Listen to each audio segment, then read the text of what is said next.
is imagination. We are moving into an age of manifestation. Things become actually less material, more ethereal. The golden dawn is when we awaken to this new station of life. What you think becomes real quicker. Regain our imagination, regain our inner child, and let that inner child out.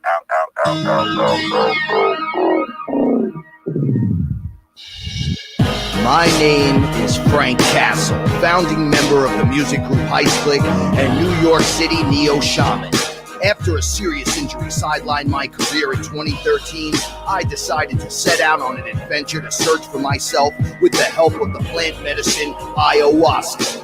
What I discovered waiting for me was something I could have never prepared for. It was time for me to become something more, someone more. It was time I became fearless.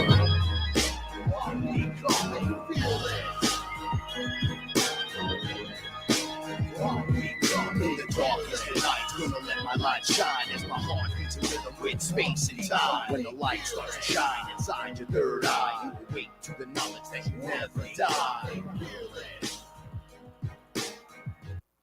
I'm becoming fearless.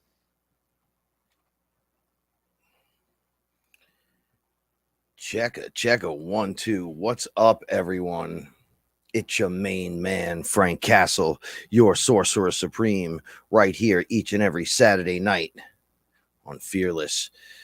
I want to give a big shout out to Shaman Tiffany and to Master Robert Hawley, the Orange Lantern, the Golden Lantern. Sorry about that. Both of you are just so on point. Thank you so much for putting out the energy, the healing, and the vibrations, the frequencies, just the absolute awesome. Fuck, I love it. Energy's high. You know what? And so am I. And thank you so much for being here and sharing tonight. I am going to do a dolo show. That's just me and you. And Paula is passed out in the other room. I told her, I said, you know what? Rest it out. We've been really beat up. We thought it would be a little different. Shout outs to Angela Miller. Shout outs to Expanded Understanding. Shout outs to Ellen and Nick and Joe and Della and Lexi and Alice and Nick and Love and really in the Matrix Unveiled. What's up, Sam? What's up, Willow? What's up, Sons of the Suns? Greeting, KG. Greetings, Lisa. Greetings, Matt. Nick. What's up, Nick? Like what you're doing out there, Nick. What's up, Shan? Delighted by light. I love you so much. Firestorm, Michael. Lexi, I got to tell you something. One of the things I didn't mention in my ayahuasca experience when Ellen was here, there was this point where I was like flipping through my own time, my own, stuff. Wait, hold on a second here. Dun, dun, dun, dun, dun, dun. What's up, everyone? And I was flipping through my own stuff, and each category I flipped into, I had to be stronger for the experience each time. It was crazy. And I guess I was in one of ours, and we were together. And you walked right up to me and you were like, come on. It was almost like what I do to people. And it's pretty much exactly, I think, because we're all family on that level. I have, don't be a fucking pussy, right? Like I'll say that to someone and I'll do it kindly, but I'm in the Bronx. So when I'm working with someone, I'm like, look, man, we got to work through this. It's never not worked. So if you give it, it'll work. That's all. You kind of walked right up to me and did it. And I embraced you. It was really good. And for a long time in that experience, it was the only thing that felt comfortable, which was really weird. So I wanted to just give you a shout out and say what's up. because I know we've done that warrior shit together over and over again. I don't have all the answers, but I can explain what I see. And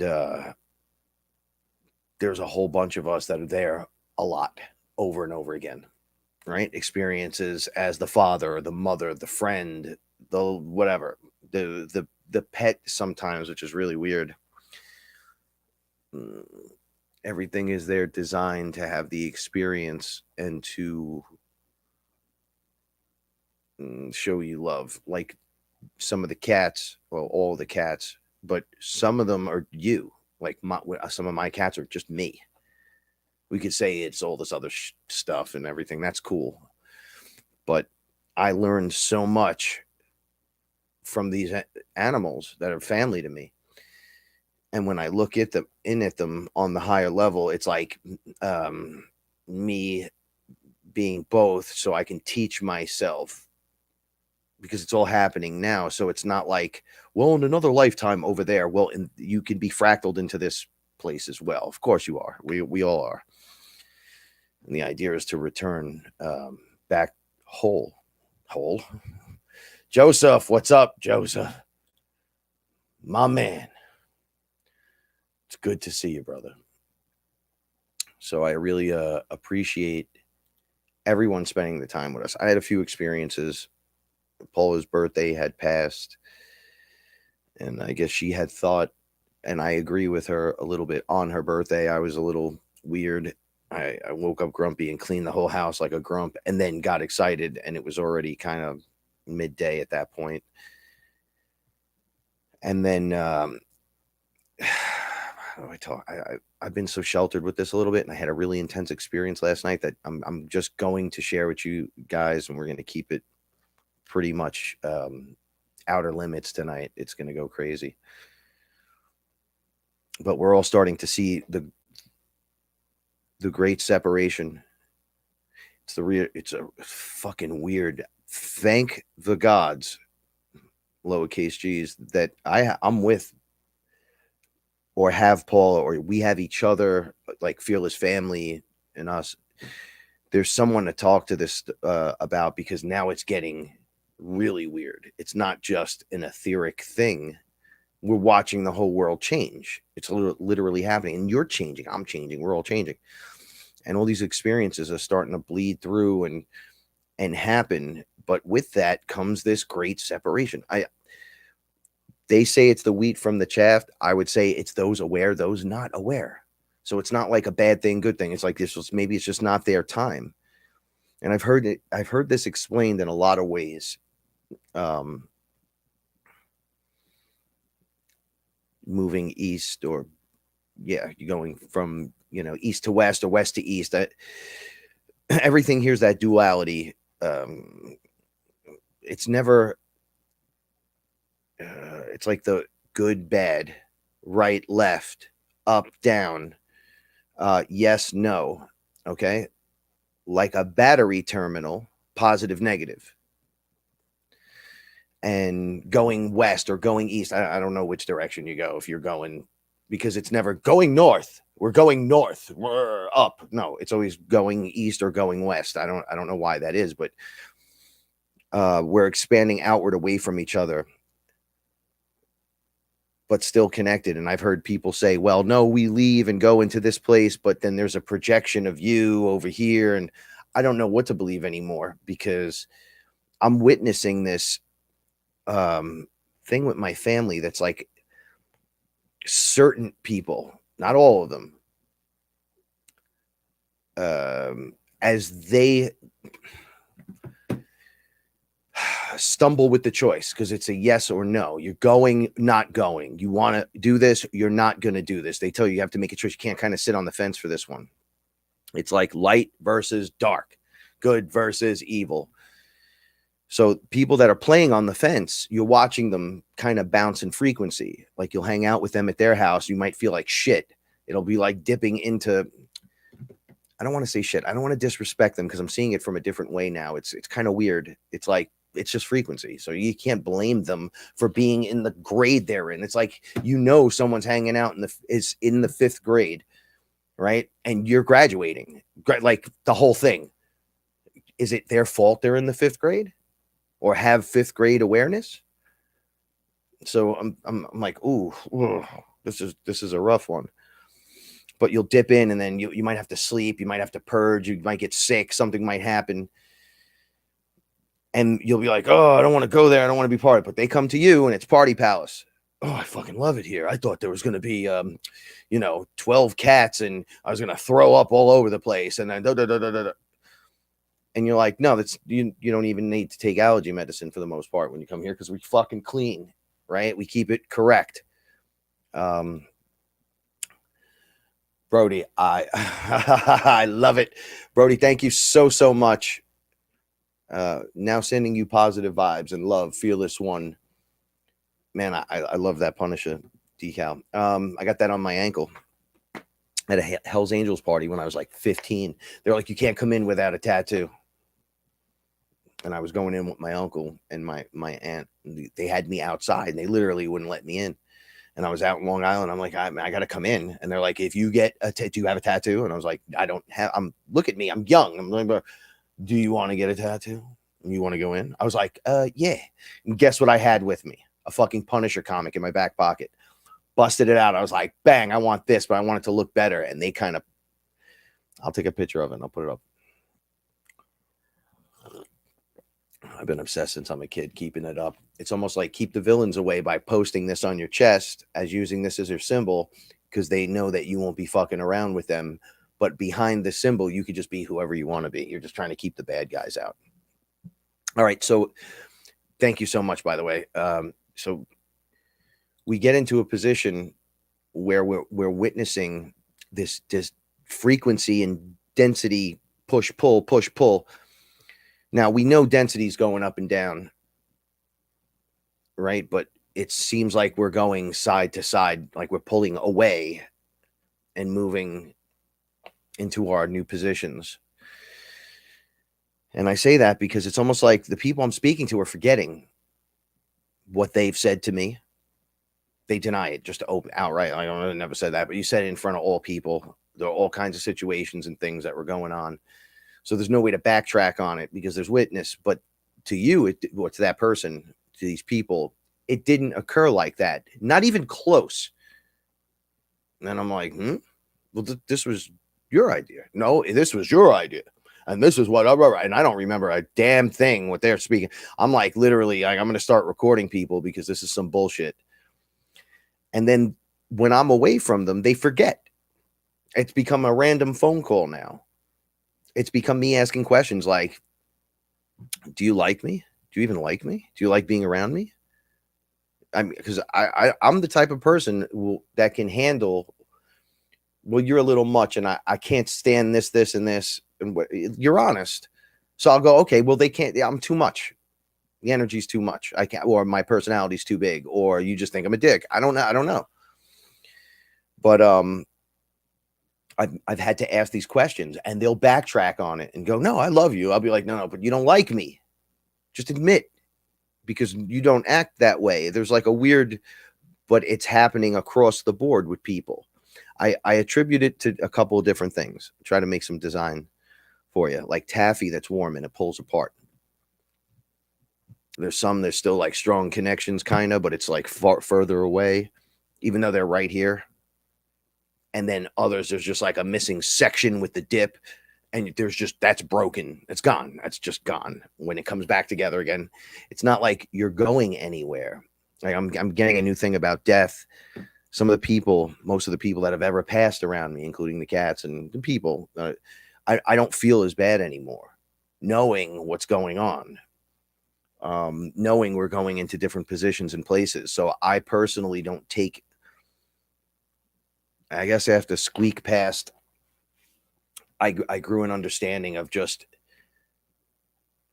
we go on and there's just more. We're right here in front of each other. I've seen it too many times, and I've died over and over with ayahuasca and mushrooms in my life, just over and over and over. You see it over and over, and you're like, this is not what they're making it out to be. They're putting a stale definition that just doesn't apply to this experience.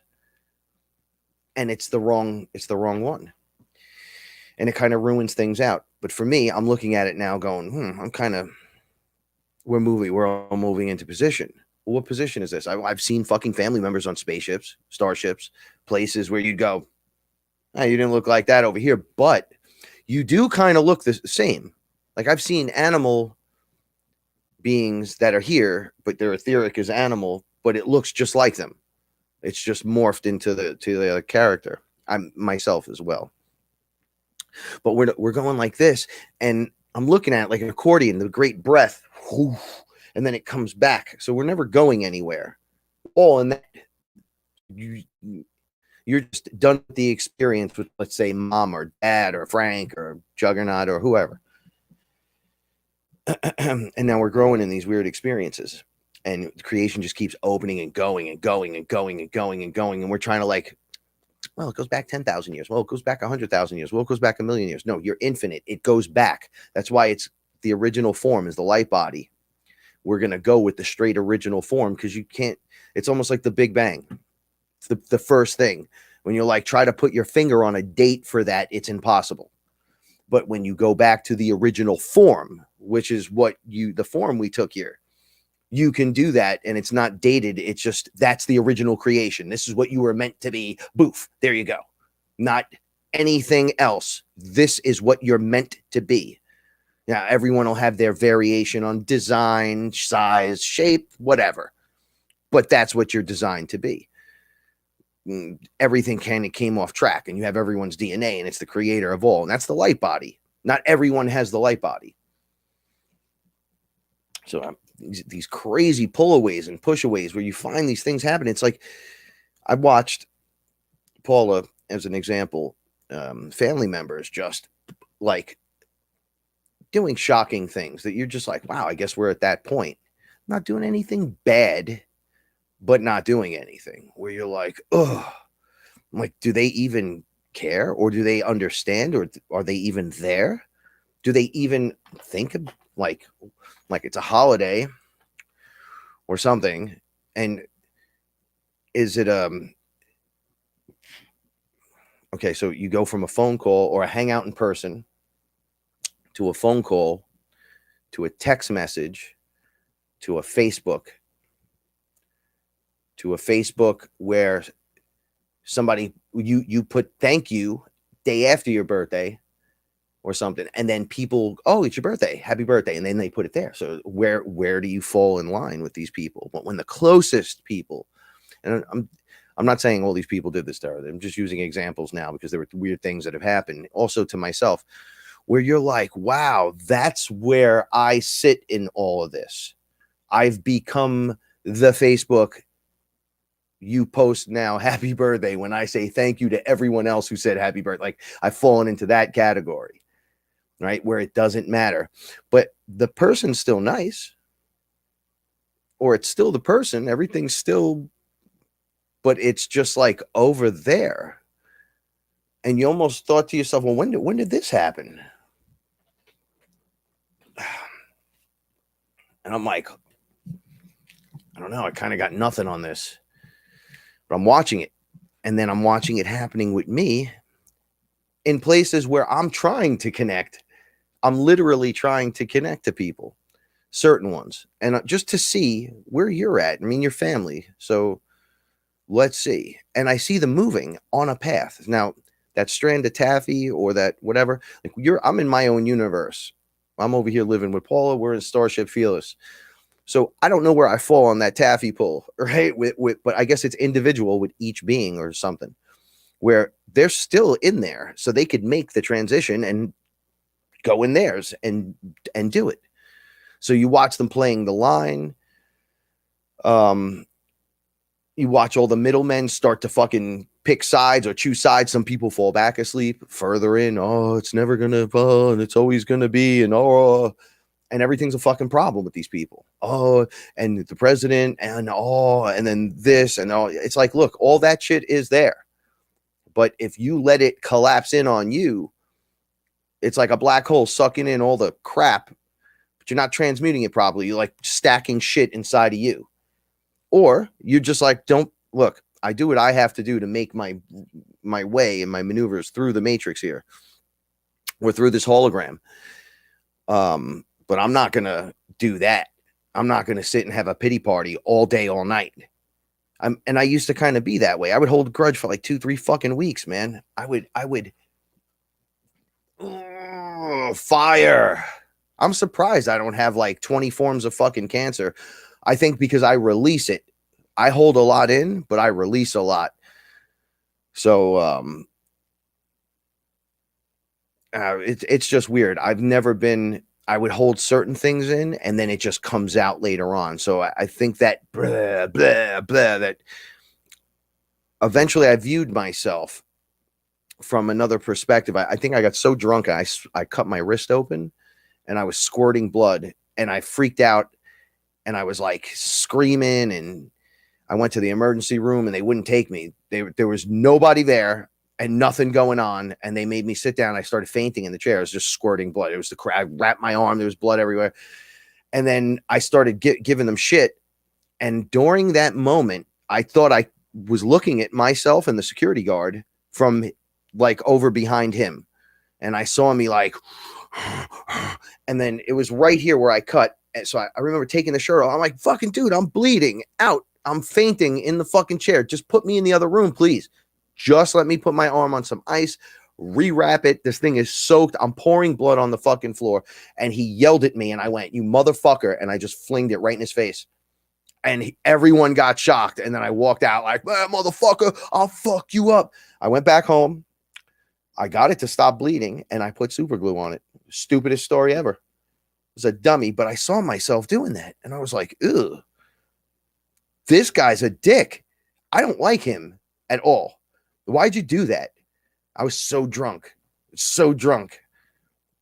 unimpressed with myself, saw myself, changed myself. Part 1, the never ending fucking story, right?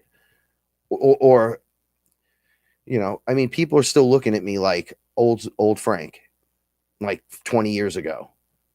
I'm like, I'm not even like that remotely. I changed that 12 times already, 50 times, a billion times. I don't even think that way. I watch some old stuff with me, and I'm like, I could see me there, but I'm nothing like that anymore. And I thank Source that I'm not like that anymore, because I couldn't handle that shit. I couldn't take it no more. It's disgusting, out of control, annoying.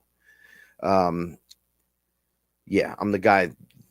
It was like a 50-50 thing. You're either, yeah, this is going to be fun and cool, or get this fucking dick out of here and punch him in his face. It was, and you got that 50-50 with me doing that to you. But so I'm watching this giant split. I'm trying to find where people are. And I'm watching dudes like, I watch Timcast. I can only do it in 10-minute clips. And I never do the whole show ever because it's politics and stuff. But I always do his little clips that are on YouTube. But I can't do it more than like 10 minutes. And I'll do like 2 clips. And that's a lot. So I just let that's my juice for the day. And I'm watching this kid transform. He plays middle of the road. Well, maybe, to, oh, look at the corruption straight. Like, you're just fucking lying now. On every level with everything. And I'm like, whoa, watching him break through. When that stuff happens, I start to go, yeah, it is happening. It reminds me it is happening. It's not just, you go psycho sitting in your house. I don't do much. I do a lot. Paula does a lot, but we do it here. We don't do it out there. So we always say this to every day. We're very, very thankful to be in this situation because we want for nothing. Like we have, naturally we need more space, and we desire the next round of things. We like, look, we're ready for that kind of thing, but apparently not. It's not ready yet. So we might feel we're ready, but it's not. But we fucking rock this place. We enjoy it. We love it. We love being together through the hard times, through the really good times. And regardless, they're just experiences. That's all they are. That's all they are. Experiences. So in my last few experiences, some weird stuff has happened to me. I ate some mushrooms a few times in the last 2 weeks to see what was going on, because it was kind of a Debbie Downer for me as well. The energy was like thick and strong, and I had gotten heavy. Like I started making fat jokes about myself in the mirror, and Paul is like, "You're actually turning into Santa Claus." Like it, and I'm like, "Yo, I don't want to get fat. Not, my body can't handle it. I'm too short and I'm thick." So I'm like, it's heavy weight. Everything's heavy. So I want to change my experiences, my outcomes. So I need more than just, oh, let's eat some mushrooms and hang out in the kitchen again. So I asked specifically for certain things.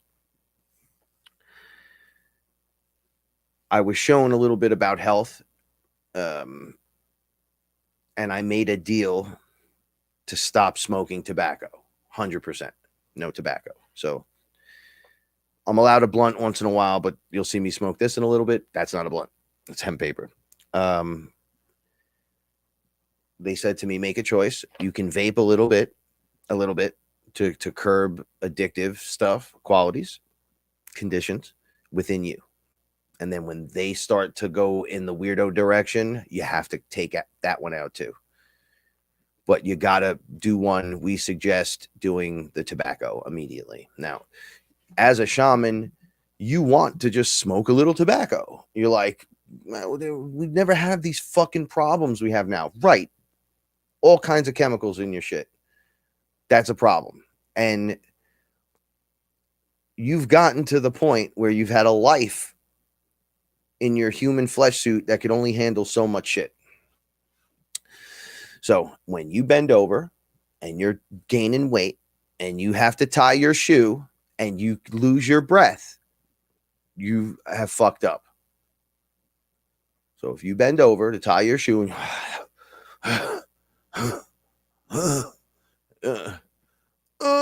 then you get back up, right? Making all kinds of fucked up noise. Okay. You're doing it wrong. And I was doing it terribly wrong. I was doing all these things right, though. And they're like, yes, you're good here. Now we got a ding, ding, ding down here. Now, the house of cards completely comes out if you just remove the tobacco.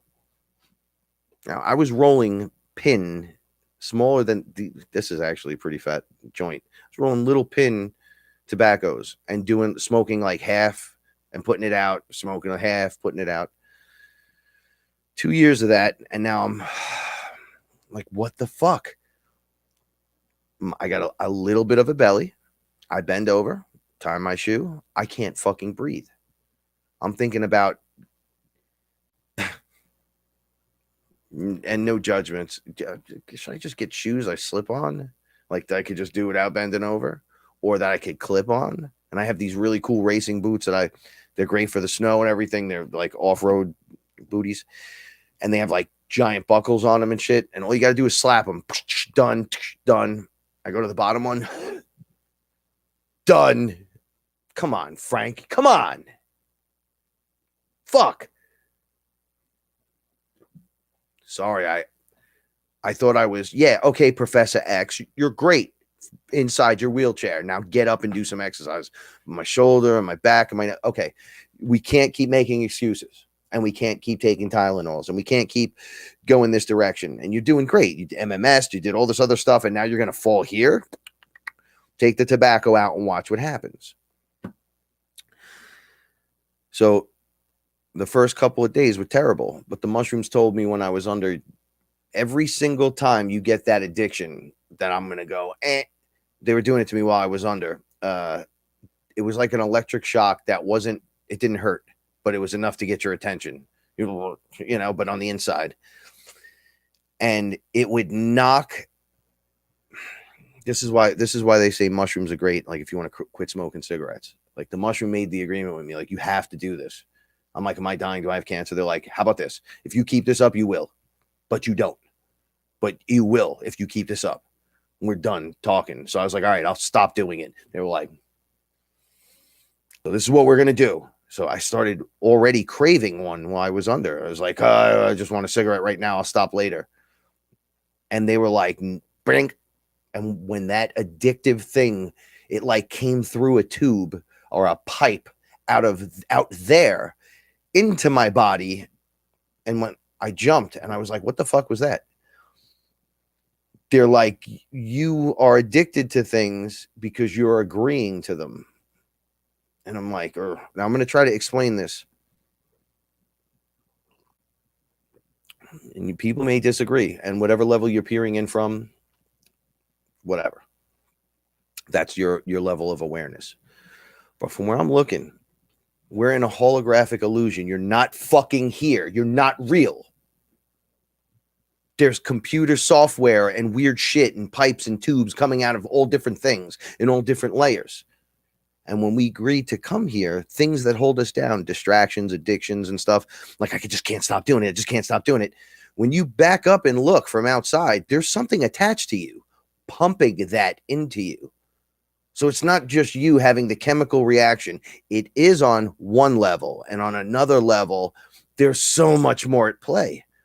It's like letting it in, letting the vampire in.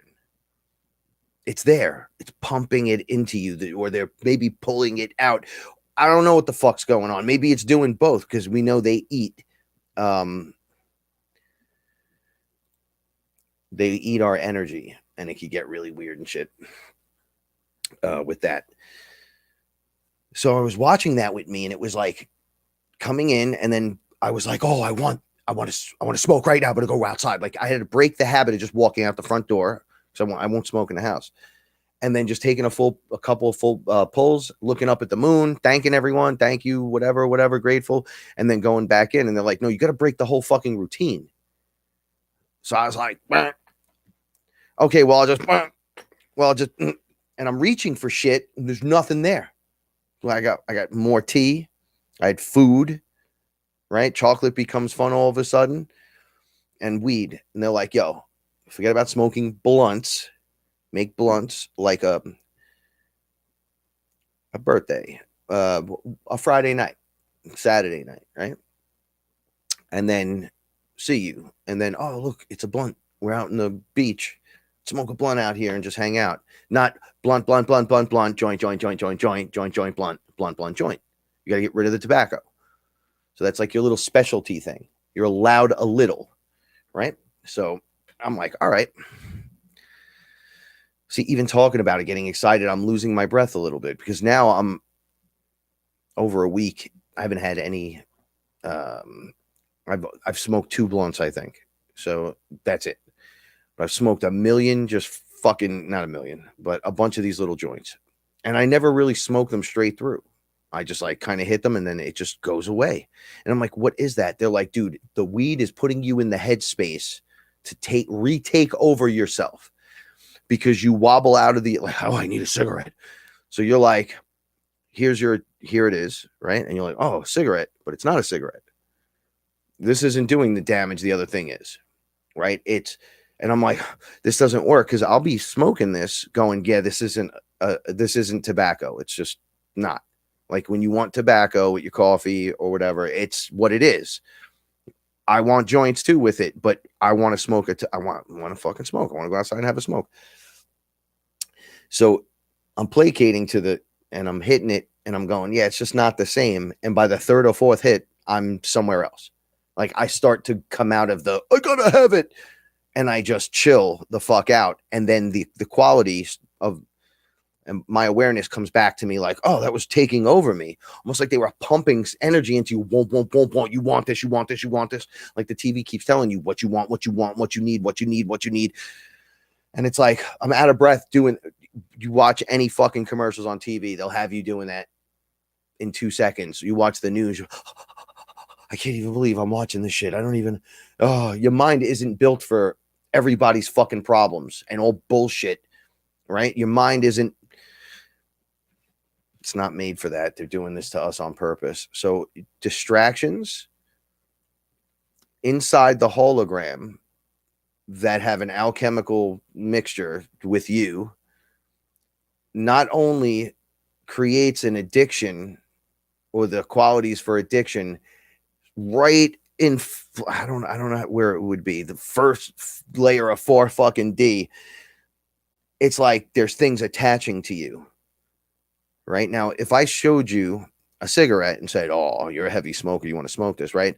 But then if I showed you what cigarettes, not what was, oh, look, you'll get cancer. They put that on the box in fucking Canada, and people still buy the cigarettes, right? So what if I pulled it back a little further and you saw reptilians or insect beings sticking pipes and shit into you etherically, pumping you full of that which is your favorite, to pull you in that direction because you're that powerful. So they hook something to you and you're going, what the fuck is this? I just wanted to smoke. And it's like, yeah, no, you were tripping. I need a cigarette right now or I'm going to fucking lose my shit. And you saw them pumping chemicals into you or some kind of weird energy to make you want more. Would you stop then? I mean, what would it take? That's when I saw that, I was like, all right, I'm done. I don't need to see this. I want to be more healthy, but I still have my vices. They're like, get rid of most of them. You don't need anything, but have fun, but moderation. Like you got to kick certain things 100%. Like they were telling me, you don't have to kick coffee. You could keep coffee. What you can't keep is pounds of sugar. White sugar off, even though we all eat cookies and cakes and everything. So now we got to look at that shit. Everything in moderation, right? Like, so tonight for dinner, this was the weirdest thing, man. I've been walking by these fucking bananas we bought. Like, I don't want them. They're giant. They're like this. And the other night we had a little bit, she came out from her sleep. She was a little grumpy with me, and I was eating one of the bananas, and I kind of associated, I squeezed it, I threw it in the fucking garbage. Fuck this fucking banana, right? And I was pissed off that I did that, but it was kind of weird. I don't know what the fuck it is, right? It's probably something they do that I'm not aware of to the fruit. But she left an apple out tonight, and I'm like, I want dinner, man. I'm fucking hungry, but I know if I eat, I'm going to sleep. So science, Frank. If I don't eat, I'm going to be crabby during the show, and it'll be the shit intro with me like going, man, and then you guys having to send me energy. So I took the apple, and I was really thirsty, and I have fake teeth, right? So I'm like, I can't just bite this apple. So I'm going to clean the apple. I put the apple on a cutting board. I chopped that fucker up into nice chewy pieces, right? And my mouth starts fucking, this never happens to me, watering like I want this. And I look over and I said, you fucking bananas are getting it right now. And I cut, like, I don't know if you ever have bananas in your cereal. I like to cut them kind of thin, not really thin, just, and I took a fork and I put them together and I was just fucking eating them. I was watching funny videos. I was trying to get my mind off stuff, and I got super fucking energized and came out of the gate swinging. I was like, bro, it's 10-9. I was sitting here smiling. I just smoked a fatty doobie. My breath tastes great. It's usually like there's a weird aftertaste for tea with honey or this or that. No, it tastes great. And it shouldn't be fucking shocking like this to me, but it is. Why wouldn't it be, right? So they were teaching me this stuff, and they were teaching me, I think it was me in the mushroom, all these different things to pull out, take away, look at, clear out. And I started commanding. I know this is weird for some of us because commanding things sounds dictatory. Like, I command you to do this. But what if I told you when you do that with yourself, it works fucking great? And if you do it with anything etheric, it works awesome. Like really, really good. Like, I command you to leave. No, I'm not leaving. I command you to leave now. I command you to leave now. That was 3 times. Now I get to smack the shit out of you.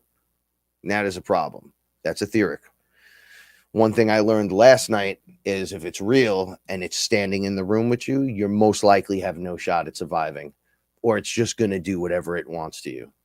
That was my lesson last night, but we're not there yet. So I was going on this little bit of a health thing, and I immediately lost weight. Okay, now I haven't slept normal in a week. 2 hours here means I don't sleep for 20 hours. I'm like, I get 2 hours of sleep where I'm barely sleeping in a fucking chair.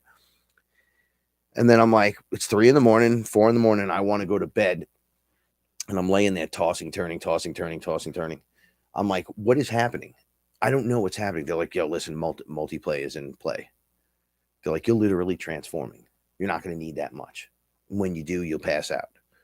I'm like, yeah, but I'm getting slow and slurry. And then I lay down and the mind's active. I'm asking for rest and sleep and then not. And they're like, and at that moment, it's a chess game. Even though you feel you're off the board, there's boards on every layer, every level.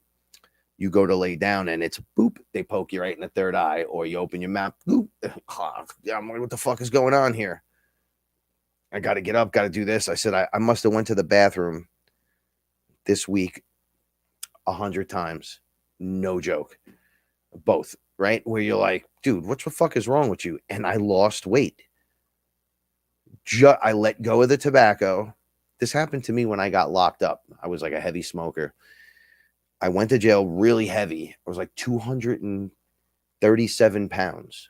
I came out, I was like 169, 168, ripped, shredded.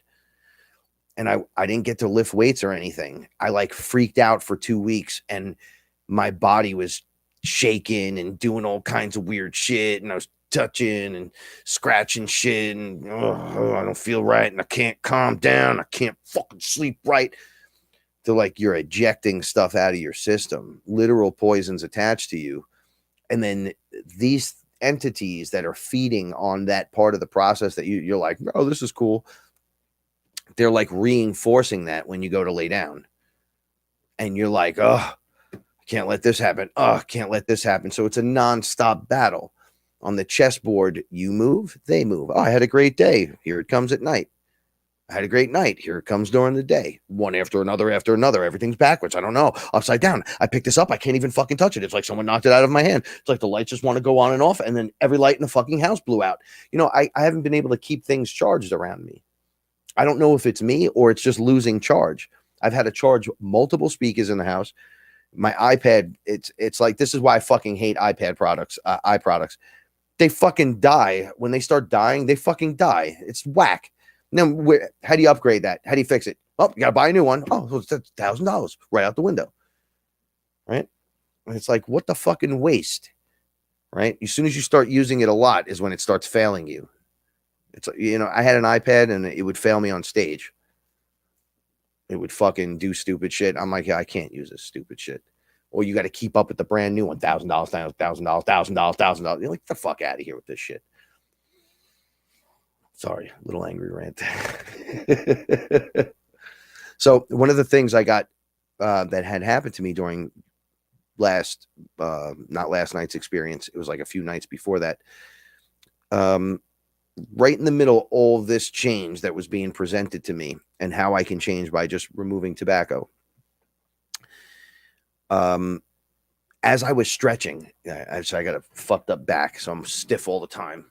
Right, I'm like Batman and Michael Keaton. I can't move. Okay, I'm like, yo, I gotta loosen this shit up. So, and I bend over to touch my fucking toes, and it would whatever cracked in my back and in my butt cheeks, like my upper butt cheeks, because I'm looking at myself in the mirror. I started getting fucking thick, and I'm like, yeah, I don't like this. I lean forward, and like a flood of information pours into me that I was not expecting.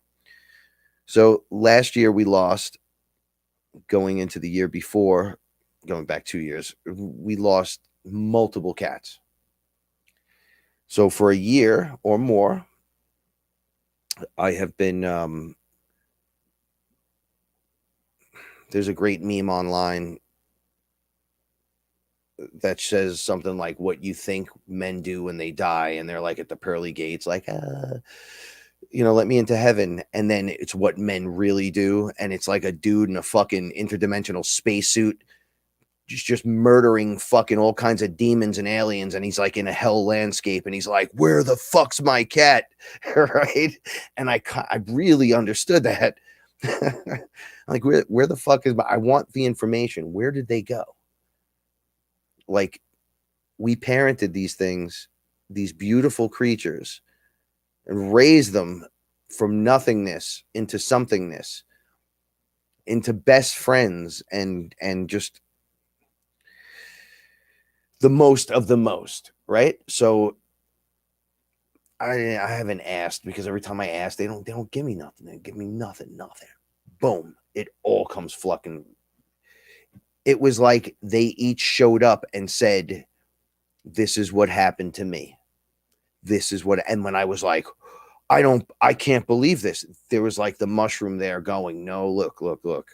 And I'm like, I don't want to see that. Then I'm like, no, I need to see it. I need to understand. And they were all dead. They were gone. Like, and I was freaking out. And then I'm like, at first you want to be like, fuck you, mushroom. Why would you show me that? And it's like, well, you fucking asked immediately when they didn't come home in 6 hours. You were like, where's my cats? Right. So the reason why we didn't show you or let you see you're like the higher you let you see any of this is because of who you are and how you'll deal with it. So now we got you off onto the angle that we need you. And now we can tell you, like, now you can find because it's me giving me the information. I always say it's like, well, the mushroom and this and that. When you're there and it's happening to you, you'll just swear to fucking space Christ that everyone's just an individual. Well, the mushroom is standing right there talking to me, and I could see it attached to me, helping me through this. And then you also see some kind of projection in the hologram, some kind of character that's teaching you something or talking to you or giving you some kind of advice or a tip, or you're just seeing the experience and you're hearing in the back, don't worry, I gotcha, just move through it or whatever. So my higher self is like, yo, if we would have shown you this or let you have this information sooner, it could have thrown off where you need to be down the line. So now you could handle it. So we're showing it to you, but you deserve the information. It's just, we know how you are, cutting open your wrist, flinging blood on, like, we're not going to have that. You can't be trusted.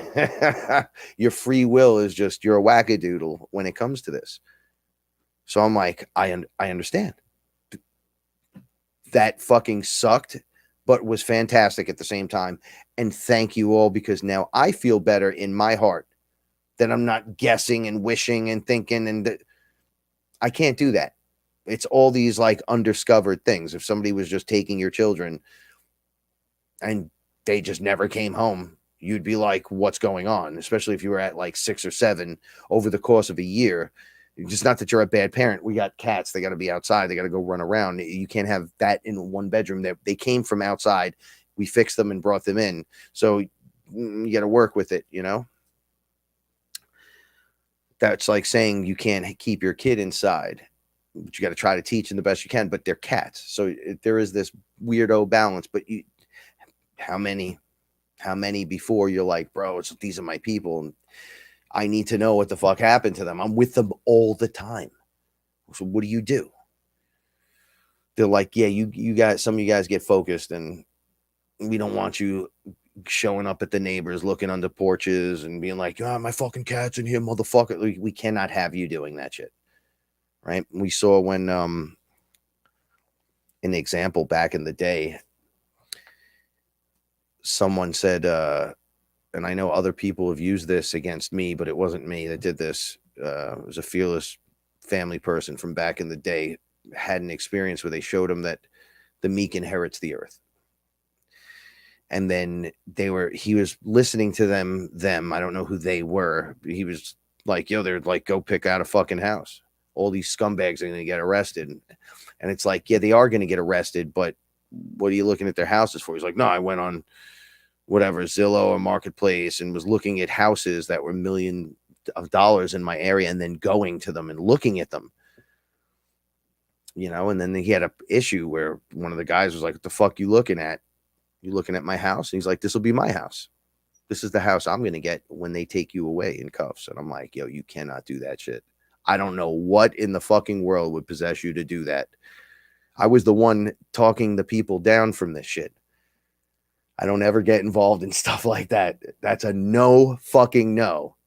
Right? If you would have called me first and just checked in because you needed, I need a lifeline on this one, I would have just reached through the phone and said, what the fuck is wrong with you? I could have told you that one. I would have saved you the fucking hassle, the headache, and the fist fight and all that shit. All right?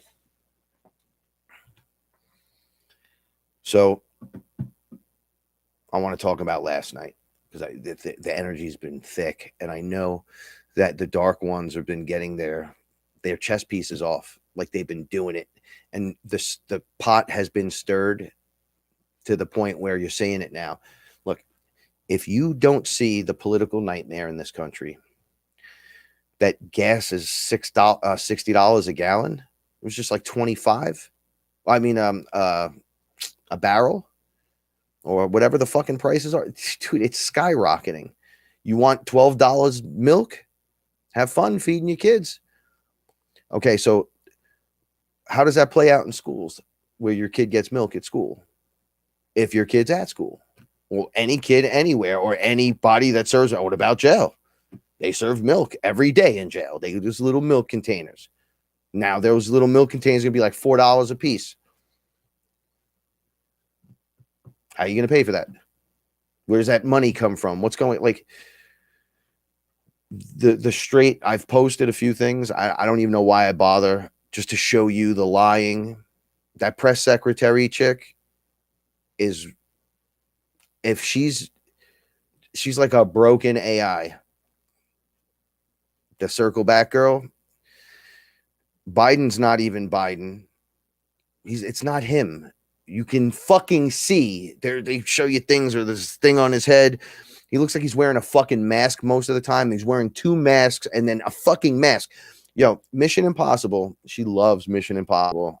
I'm not that big of a fan. However, this Ethan Hunt character, him and the other guy in the group, they put masks on and pretend they're other guys in the movies. I'm like, bro, that's fucking crazy. And they ripped it. I think they did it in Charlie's Angels as well.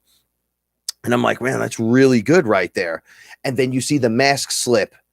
There's just go look, type in Biden mask face slip, and you could see like noses being pulled and things not working right and shit look like it's falling off.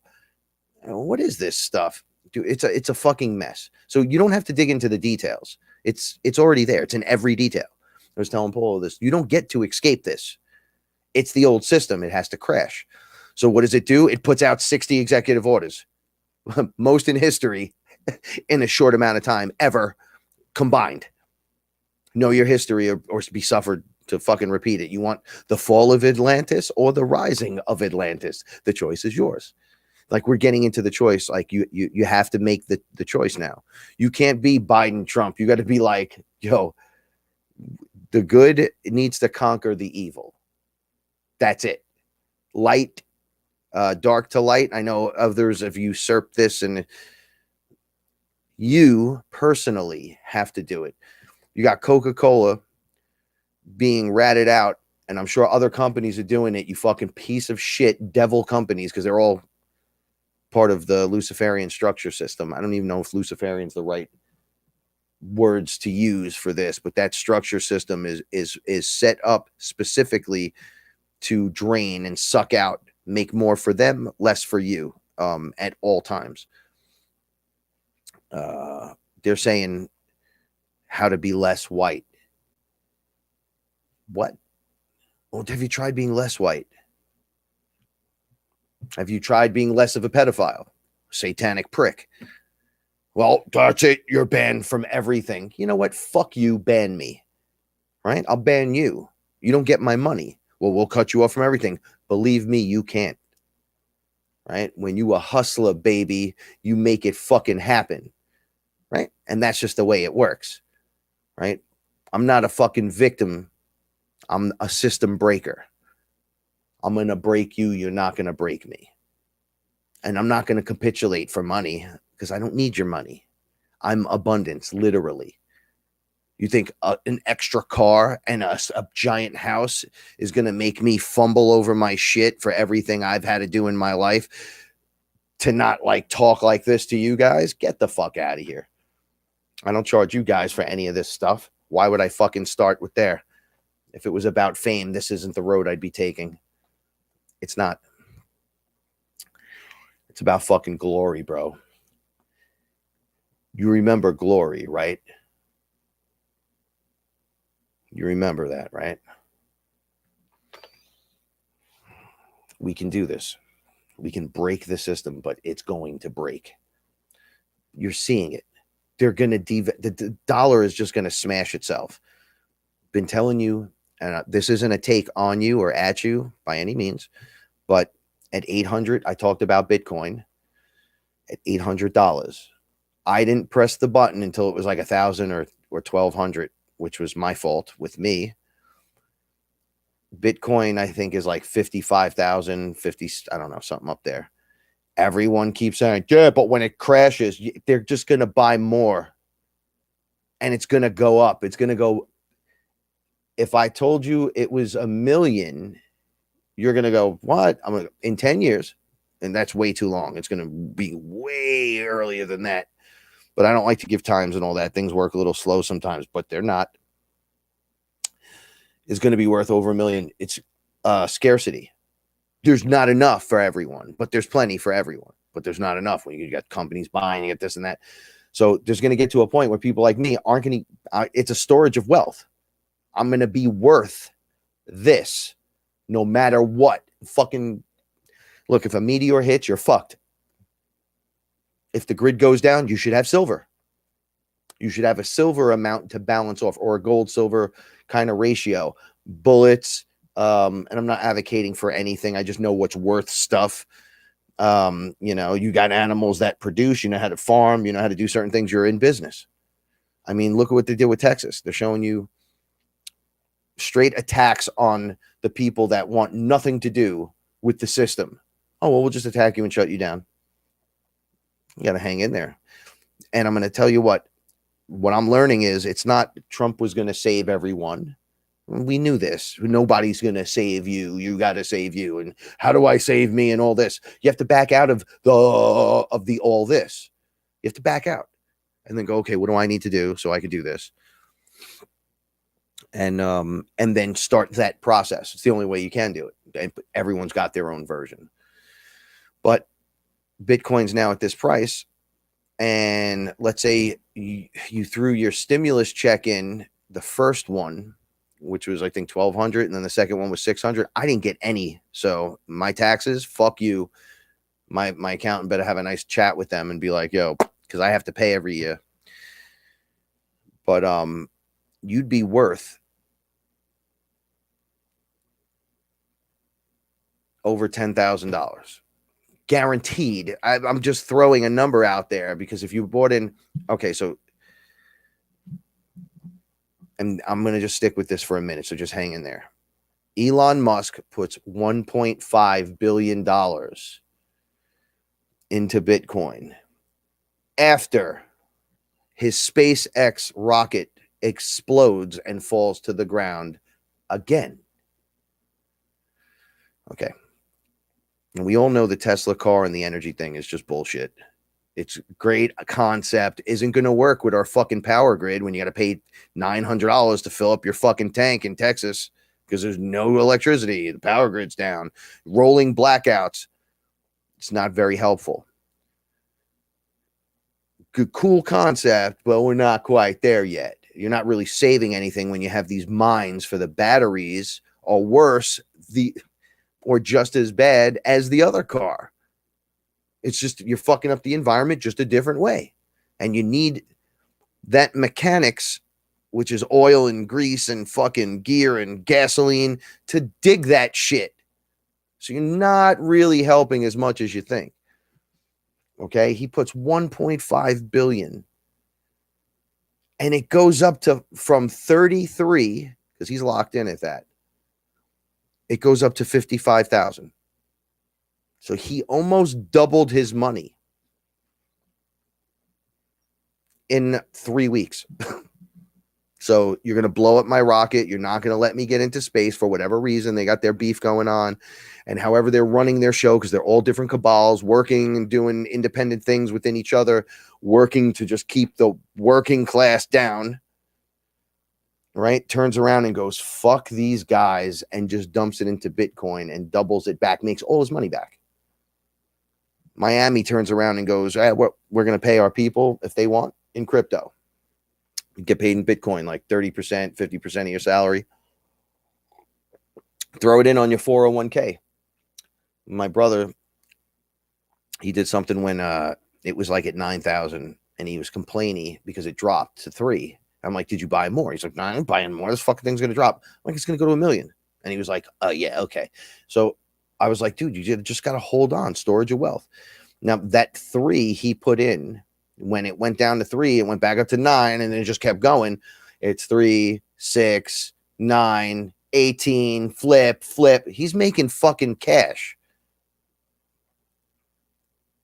So if it's at 55, even if it drops to 38 or 33 again, which I don't think you'll ever see that, but it dips again, people are just going to buy the dip and it's going to go back up.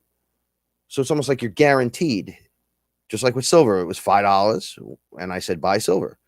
Now, I'm not saying because I said it, it's relevant. I know so many people have said this, but you go and try to buy silver now. It's like fucking $40 a coin, $50 a coin almost. Right? You're making money. That's a storage of wealth towards your future. But if the grid goes down, you got silver, you got food, you got storable food, you got clean water and stuff. This is a crazy, crazy, crazy world. We have to stay ahead of the game. It's like she drank coffee. We have to stay ahead of it. And the way we do is you got to diversify, right? Wu-Tang Clan. You got to diversify your bonds, bitches. Don't overextend. Roxy, chill out. But have what you need. Okay? You can be abundant without having all of it. Like I open my closet. You got some toilet paper? Yeah. You got some towels? Yeah. You get some whatever for the cats? Yes. Prepare. Because we're right fucking there. And I'm going to tell you this right now. If the dollar goes down anymore, Bitcoin and silver and gold are going through the fucking roof. It's a fucking fact, Jack. People are like, oh, Bitcoin's the beast system. No, the beast system is centralized coins. XRP, Ripple, that's a centralized coin. That's a government controlled or some kind of regulated coin in there. It's centralized. Decentralization in the blockchain is Bitcoin. No one is breaking in. You're not quantum computering it. You're not doing any of that shit. It's blockchain. It's in your DNA is built on the blockchain. So they can't build it from scratch and create it. They can only copy it and turn it into something else. So the beast system is this. The real system is this. We've all seen the fake ascension stuff and the real ascension stuff. The phony AI mimic Archangel Michael and Archangel Michael. Like, they're all there. The false alien invasion, the real aliens. You know, like, where are we at? Okay, I'm going to take, no joke, a minute break. I have to clean up the little mess the cat made. I'll be back because I can't take it. And just hang out. Right back.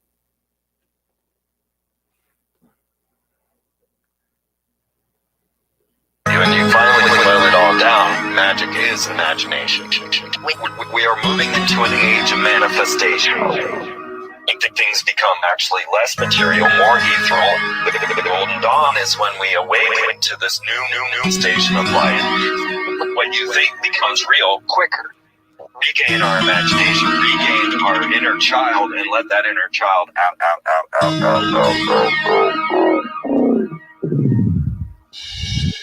My name is Frank Castle, founding member of the music group Heist Click and New York City Neo Shaman.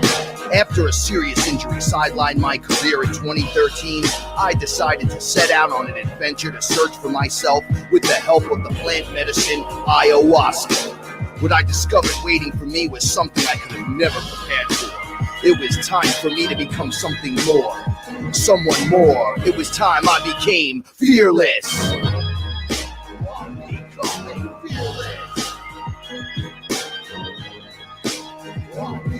In the darkest of nights, gonna let my light shine as my heart beats a rhythm with space and time. When the light starts to shine inside your third eye, you awake to the knowledge that you never die. I'm becoming fearless.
All right. Good job, Roxy. Thanks for hanging in there. Sorry, I almost got sick on air. I'm just going to check over real quick. Nathan, hoodle. All right. So I don't want to stick on the Bitcoin thing overly, but I kind of want to tell you, if it goes up and these things are going up, don't feel like getting in now is late. You're still a very small percentage of the entire planet. You're like, I would say maximum 10% right now of the planet, maximum at maximum. I don't even know if it's that much. It might be way less than that or involved with this. So you're still getting in at the ground floor. What's $100 exponentially a month if it's going to 1 million, right? So each 100 goes to a 10,000, depending where you buy in at. You'd like to have a couple of 100,000 10 years from now, 5 years from now, just sitting there. I'm sure all you are making so much money that you're just good. You're good to go, bro. If the system crashes, fuck it. Right? And I've said this to Paula, man, I've spent $300 on just cigarettes and cocaine, alcohol, gas, right, for the Friday night.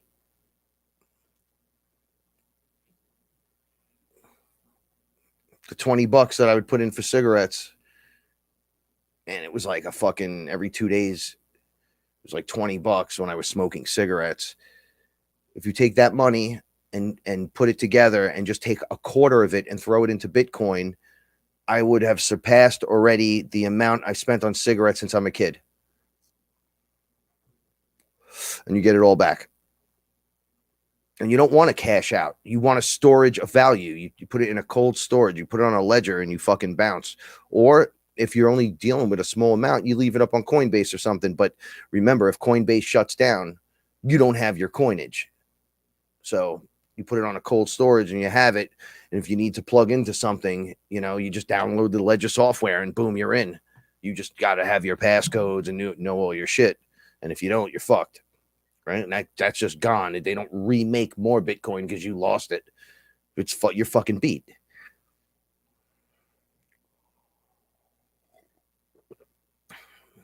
All right. So Toth just said 0.2%. Okay. 0.2%. I'm going to be ridiculous with you. So now I know why that really good looking billionaire guy that comes on with the perfect hair and he's like, listen, I only use words like $1 million of Bitcoin so you don't freak out. Because the public doesn't understand storage of value and wealth in the future and blah, blah, blah, blah, blah. Like these guys came around. They weren't in on this shit right away. Right? So 0.2%.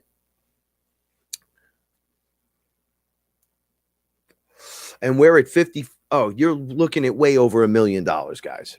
Everyone, you're looking way over $1 million per Bitcoin plus scarcity. So you have let's say a silver coin and it's worth what silver's worth, but it has Captain America on it and it's like a one of a kind. They only made 10,000 and people really want that.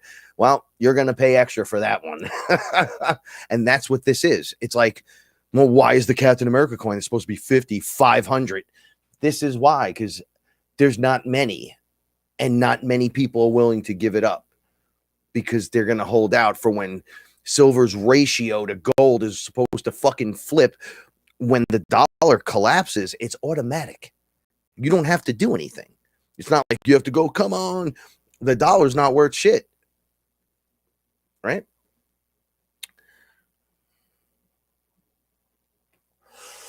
And then what else? All right. So on a lower level, that $20, right? I don't even I have Ethereum, I have Litecoin, and I have Bitcoin, right? I got a few other silly little coins.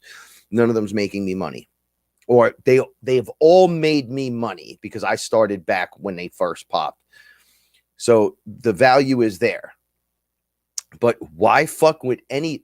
So if you get 10,000 coin of something, right? Or 1,000 coin of something at less than 10 cents, right? And then it goes up in value. That's cool, but it's not going to go to $1 million. So if you take $100 and throw it into chump, like a crypto that you're like, or the 100 into Bitcoin, you're going to make more on the Bitcoin in the long and short term. Guaranteed. I've been doing this now for years and I'm like, holy fuck. And I don't fuck around. I just hoodle. I just take $100, throw it in. Take $100, throw it in. Fuck it. I got it. I know I could just take this. I could buy another action figure. Do you really want that action figure though? You're almost 50, dude. Did I just say that to myself because I could be wealthy? Boom. You know, how about I put 40 towards the action or the music or the whatever. I'm just using things towards blunts or this or that. And the rest I'll put just towards Bitcoin. See, I have Ethereum. I love Ethereum, but if Ethereum goes to $10,000 to 20,000, and it's technology, so it's not a coin, it's going to be worth a lot. But Bitcoin's going to $1 million. What do you think the 100 is if you threw it into Ethereum or you threw it into Bitcoin? Look at the ratio and the value in what is going on and know that we're at 0.2%. When the world kicks in, and it's going to, there's billions of fucking people that are, and it straightens the lines out for price across the board, right? And you're like, well, that's the new world order. No, they can't do anything. They cannot centralize it. They can have it on PayPal where you don't own it. You don't own it on PayPal, right? You own it on PayPal. But if you try to take it off PayPal, they cash you out. So you don't own it. So you're paying them for them to buy more Bitcoin. So they know people aren't going to cash out and hold and do certain things, and they're just going to take that money and buy more Bitcoin. It's a scam. Same thing with Robinhood and Cash App. Now, not to say it's not shit, because let's say you want to use Cash App and you want to use Bitcoin to do it. And you put your money in Bitcoin, you have a little bit on your Cash App, and you go, fuck it. I got it on PayPal. I'm going to use it to pay my Uber. I'm going to use it to pay this. Why are you going to pay somebody with Bitcoin for coffee that's, let's say, $4, when you pay in that $4 worth of Bitcoin? When that flips, it's going to be like $100 or 400 when it's at $1 million. So you just made this company a ridiculous amount of money. You just hold on to your Bitcoin.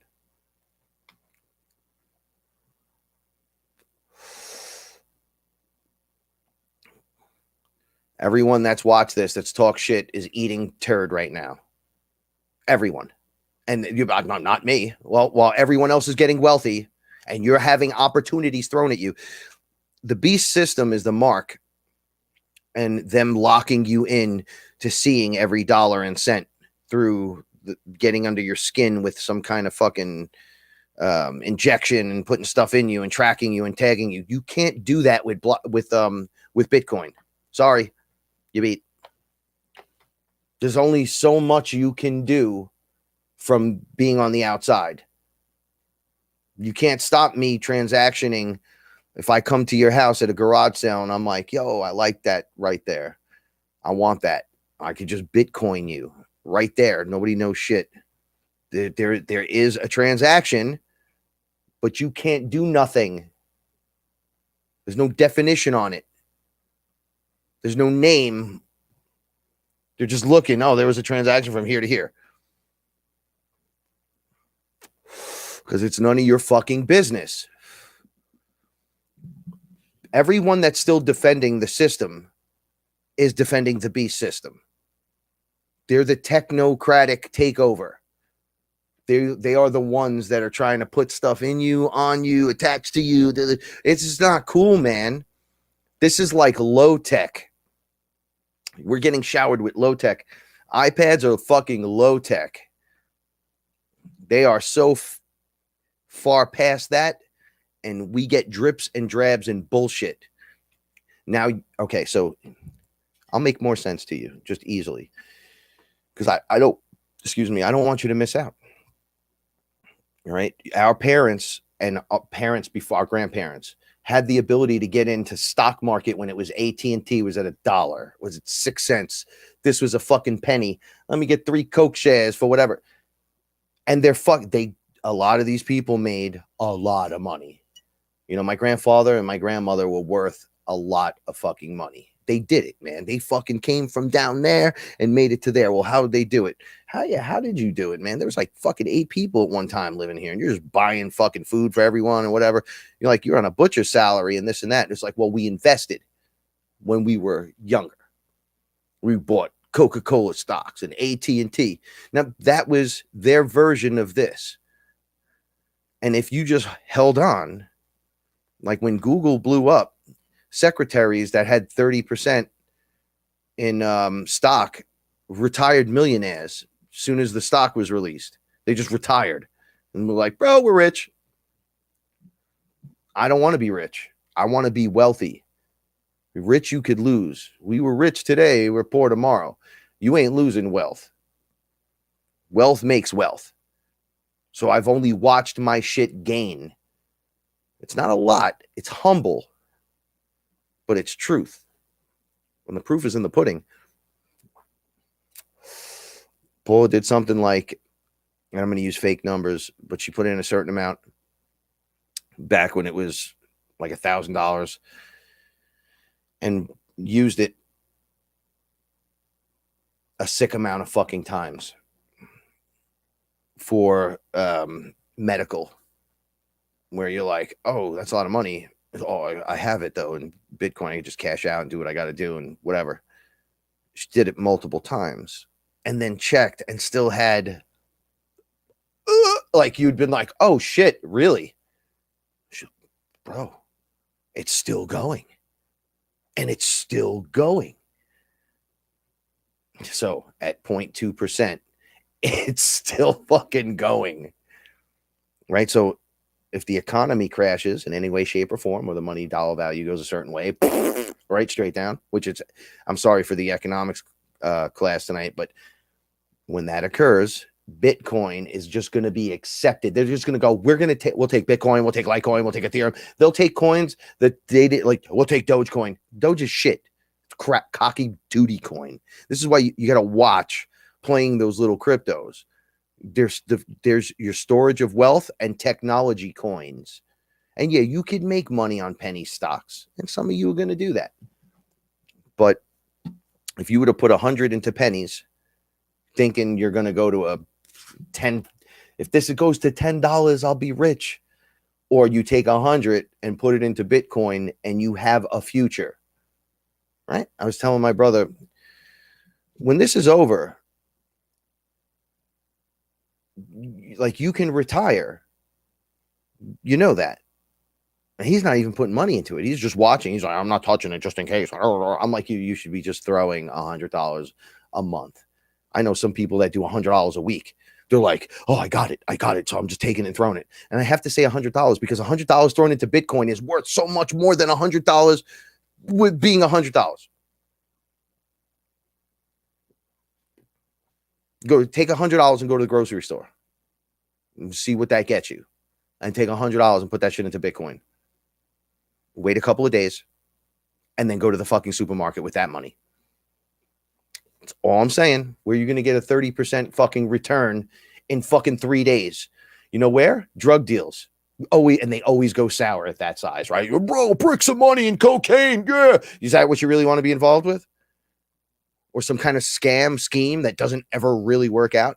With some guy from Mumbai hitting you up in an email going, hey, Jaffe Jofer here is going to give you $1 million if you fucking come to Zamunda. Give me a fucking break. You're being offered the opportunity. You're not being... The beast system they enforce, they're not enforcing Bitcoin. They're trying to de-enforce it. Like, watch where it goes. They're not tricking you into Bitcoin. They're trying to keep you away. We, as Bitcoin holders, are swaying the popular thought because we believe, making them believe. It's confidence. You're not going to lose confidence in something you're gaining confidence in. It's proving itself worthy on every level.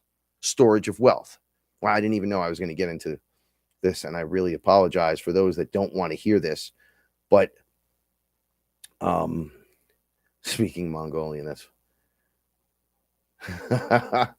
Omar, you're my man. My point is, I want you to succeed. All right, we have things that we have to do within ourselves, physically, within our mind, and then we are abundance. Our people are here, the creators, to take our place amongst the next level, outside of the fucking matrix, the fake matrix. We're leaving that. It's going to fall away. The whole system's going to fall away. Dude, it's going to look fucking crazy. It's going to be horrifying. People are going to freak the fuck out.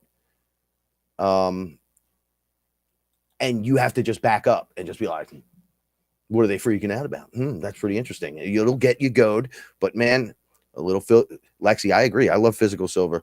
I love it so much because it's like, I always go like a pirate, right? There's nothing like it. Okay. Oh, let me switch this for a second. Hold on. So I was listening to the silver guys, right? The guys actually make silver. They take silver, they press it. They don't make the silver. They make the coins, right? So the Silver Shield guys, and this is not me doing a commercial for them. So the guy's talking. He's like, okay, so silver. Now I haven't watched this dude in a year. So almost 9 months ago, silver was. He's like, it was valued an ounce at let's say $20. He's like, but the true market value, which is what they print against the silver to keep it low, is $1,000 to $1,200 an ounce. So one of those coins should be $1,000 to $1,200. Now, if it's a collector's coin, it's gonna be worth way fucking more at that level, right? So if you have one they're $40, but you got the Luke Skywalker one and it's like fucking $300 now. Well, if it was $1,000 to $1,200, you'd have a $2,000 fucking 1 ounce silver. You're like, what the fuck? That doesn't even sound correct, really. So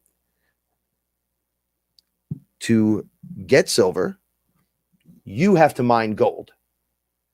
The price of gold, what it is, because they print money against it, isn't worth the gasoline and manpower to dig it and go find it, which means you're not getting silver because the gold mines are shutting down because there's no money in it.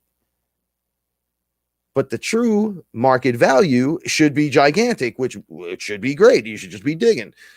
So there's this artificial fucking bullshit going on. So wait, silver has everything. Everything has silver in it. Your fucking phone has silver in it. Your TV, silver. Your computer, silver. Silver. The silver in everything. So many things.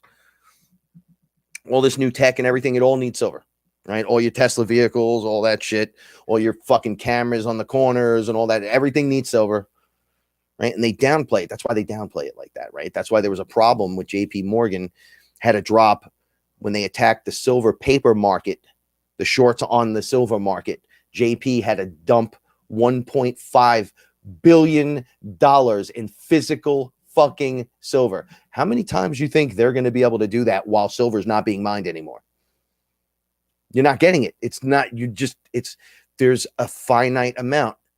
Okay, so he was talking about this, and I already knew all this from doing my own stuff. So he goes, okay, so now true market value right now, $4,200 an ounce. That's what it should be. And I'm like, bro, how did it jump to that? So he breaks it down. We're not fucking going to get gold no more. It's not worthy. Can't do it. Sorry. But this is value. It's storage of value. So it's going to keep going up. And at this rate, in 2025, I fucking got up. I started screaming at Paula, right? Because we get each other silver all the time. It's just cool stuff. You could always, it's always useful. It's always going to go up. It's always going to hold its value. And if anything ever happens, you'll be able to drop fucking ducats. He goes, okay, 2025, minimum $12,000 an ounce. So I'm like, this dude's full of shit. And I'm like, wait a second. This is the guy actually running his own company. And I know they're trying to sell silver, but he's not wrong when you're printing fiat money against it. The dollar's not worth anything. Everything was taken off the gold standard. Isn't that what you wanted Trump to do? You switch it all back the other way. No, we're switching it back. He don't do that. He's gone in there and revealed the dark heads. Now you know the bad choice was Biden. Like, the only way for you to learn is to walk through some shit. Being like whiny on the corner, like, you're hurting my feelings. Yo, let me tell you something. Do that in front of a fucking tiger and it's going to eat you. Right? You hurt my feelings. Fuck out of here. Right? Right? This is when you go, okay, well, universe, I guess those men, those people aren't going to make it into the next round. They've established that the world owes them everything, and they could just whine about it on the corner, and they're like the 0.001% of the nation. You're making a fucking handful of pussies, and now the world's got to suffer for it. I don't think so, pink, yellow hair. It's not happening, blue hair. Like, it's just not happening in your dress with your penis and your fake everythings. It's not going to happen. Everyone's like, bro, yeah, transgenders in sports. Let's hit another home run out of the park.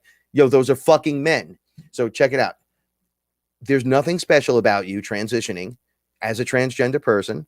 I send you love and whatever, but you're the guy that couldn't fucking make it in men's sports. I'm a fucking man sport guy, right? So you sucked. You couldn't continue in men's sports. So then you switch to a woman and break every record is cheating. My opinion, whatever. But Fallon Fox broke another girl's fucking skull open. Didn't knock her out, broke her fucking skull open. Okay, check it out. There's a 50-year-old basketball player that has like tattoos and shit. He's just got his hair up in a little fucking thingy. He's like dunking on these chicks. So we had a picture of him. And the tallest girl, as he jumped, was at his crotch. Okay, so what about wrestlers? You know what they do, right? They jam thumbs in each other's asses and flip them over each other's back. You're going to let a fucking guy that was 30 years, a fucking dude, transition to a girl and then grab that chick by the neck and flip her? What are you, fucking nuts? Yeah, wait, this guy's fast. Look how fast she is. Oh, fast. Yeah, so fast that she couldn't make it in the men's department, went to the women's department, broke every record. The power lifter broke every record in one shot. Every record. That's not fair. They brought the girls out on the news. I was watching these independent channels. I felt terrible. I played sports in school. Like, I'm fighting for a scholarship, and you just came in and stole the whole thing. I can't afford And a lot of the transgender, they're making their little thing go so they can get the scholarship in or get the ability to get in because they can't afford it. So you're playing the system across the board, right? That's a dark move. You know, well, I don't care. I don't care. We're in America, bitch. Do something. That's how I feel. You don't fucking like it? Go cry in the corner. Don't cry on mine, though. Go over there and cry because nobody wants to fucking hear you over here. I don't care. If my daughter was in karate and a fucking dude with boobs showed up and fucking kung fu flipped her at 30, I would fucking kill you. What are you, fucking nuts? I would kill me. I'd punch myself in the face for even letting her do that. I'd be like, you can't get in there. That's a fucking guy. He'll kick you. He, at one point, was 30 pounds heavier, all meat, solid, bone structure and everything. That's like me transitioning, right? I'll punch you. You'll go down. I don't care who you are, right? If I transition, forget, what are you, crazy? I thought we were working towards something better, a better future. Okay, that doesn't mean that I have something against people that are transgender. I love them. It makes the world go round. I performed multiple times at the Pride Parade as Heist Click with all the transgender dancers. Had a great time. Never had a bad time. They weren't pushing an agenda. They were great. Had a great time. I get it. Everyone was, but give me a fucking break. So it's an agenda. So once again, it's not all the people. It's just this agenda getting pushed. I'm sorry for that rant. Physical Silver is the best. But okay, so we're watching The Evil. I didn't even get into last night. Last night I had one of the most frightening experiences I've ever had in my entire life. I shook it off. I really tried. I ate a mushroom that was jacked. It was thick, and it was like I was just picked it up and fucking ate it. It was like 12 at night.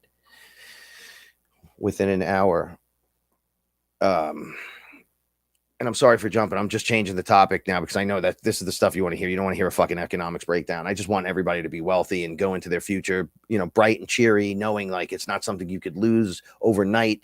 You open your closet, you got everything you need in it. Why? Because you're prepared. That's it. And I'd rather you be there than be like, oh, why didn't I? I fucking can't stand people that do that shit. It's like, there's that old story where there's the flood and the guy goes on his roof and he's like, God's going to come and save me. And then a boat comes by and it's, oh, neighbor, jump in the boat. He's like, no, God's coming to save me. Then another thing comes by and he's like, well, no, God's coming. Then the helicopter comes by. He's, oh, Jesus is coming to save me. And then the guy dies because he doesn't get in any of the things. And he was just waiting for God to come. And then he's dead now. And he's in front of God. He's like, why don't you fucking save me, man? All I do my whole life is I praise you. I go to church. I do all this crazy shit. And he's like, bro, I sent 3 different fucking people to pick you up. And you told them all no. And you fucking died. So you're a dummy. All right. What are you doing? Open your fucking mind. All right. Sorry for that rant.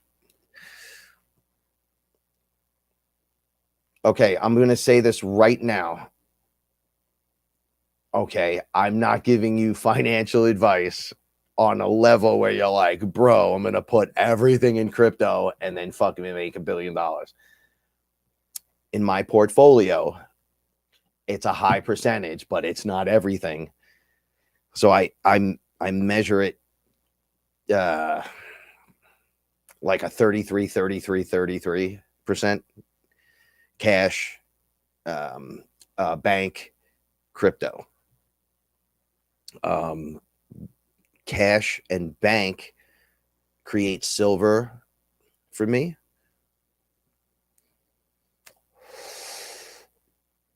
And then crypto is what it is. I just always throw down whatever I can, not everything, but if I have 100, for sure, I always do 100, but it's because I have 300 there, like in my pocket. And it's like, well, what can you do with this? It's like, well, I got to have $100 on me in case something happens. You just need to have cash on you.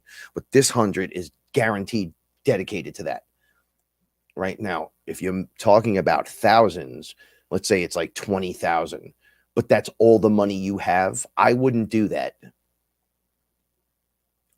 but then don't hang me if you put 20 in and you had 30, and then or you put 10 out of 30 in, and you start to say, oh man, I should have put it all in. God forbid something happens, lowercase g, and then Coinbase goes down, you lose your fucking ledger, anything. I can't cash out because the bank closed. There's other better ways. You need to have a spread, a little bit of cash on hand. That's always important.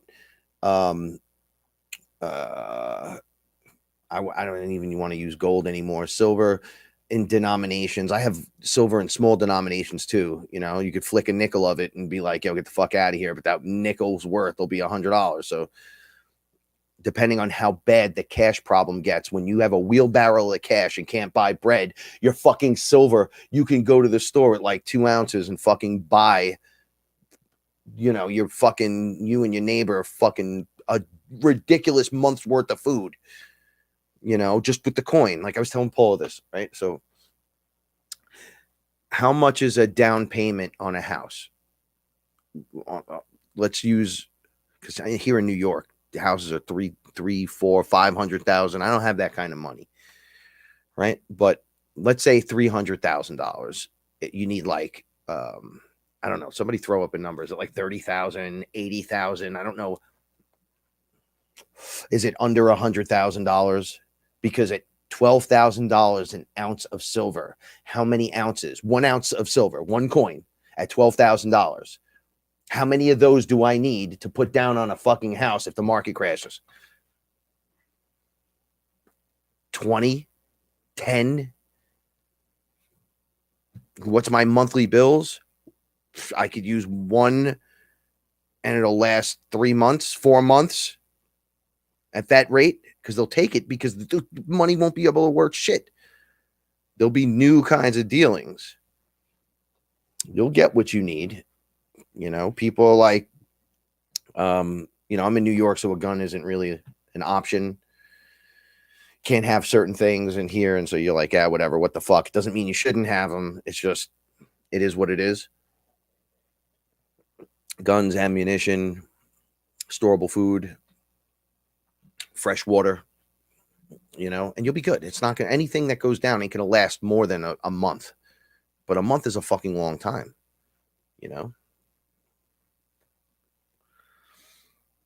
So preparation is key with all that. So how many with that silver? So it's a beautiful thing. Yeah. Buy some and keep it in the wallet. Word up. Never paper silver. Never. No, just here. You want an explanation of paper silver? Don't do it. It's garbage. If you don't have it in your hand, it's bullshit. Paper silver. It's a phony market based on real silver, but it's a piece of paper that you don't have in your hand, that there's no silver really attached to. I'm going to be honest with you.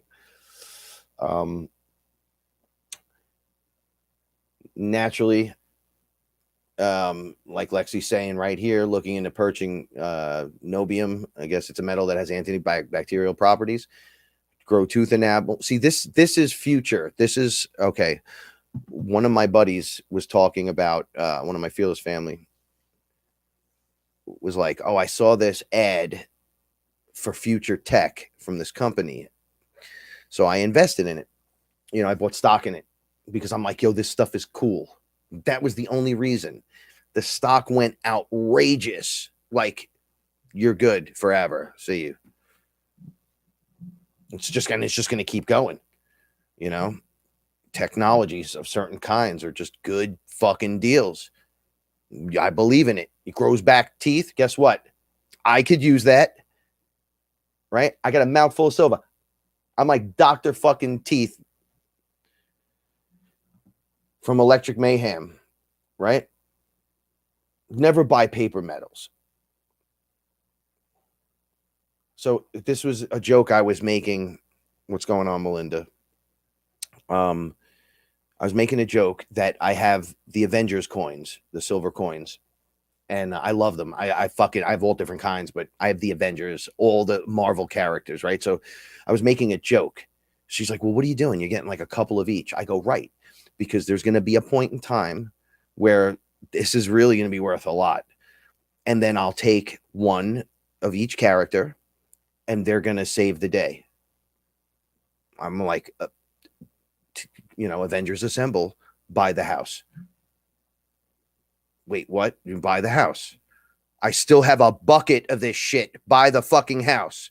I don't have to touch the Bitcoin. Use the physical silver. The physical silver's, it's better than cash. You can't tax it. They already fucking, let me tell you about taxing silver. You go to the store, you buy silver, sometimes they fucking tax you. That's like illegal. But look what you're doing. You're using paper and you're buying something real that's going to be valued and worth more. So they put their tax on it. So now what do I do when I throw it down on a house? You already tax it. You get to tax it and tax it and tax it and tax it. By the time it occurs and the flip occurs, the IRS, bye. And nothing illegal. Not swaying you from anything. Didn't do anything. The whole market crapped on itself. And I have fucking 10 silver coins. I'm not worried. I can buy food. I can have things done. People will work for that shit. You see Mark Dice.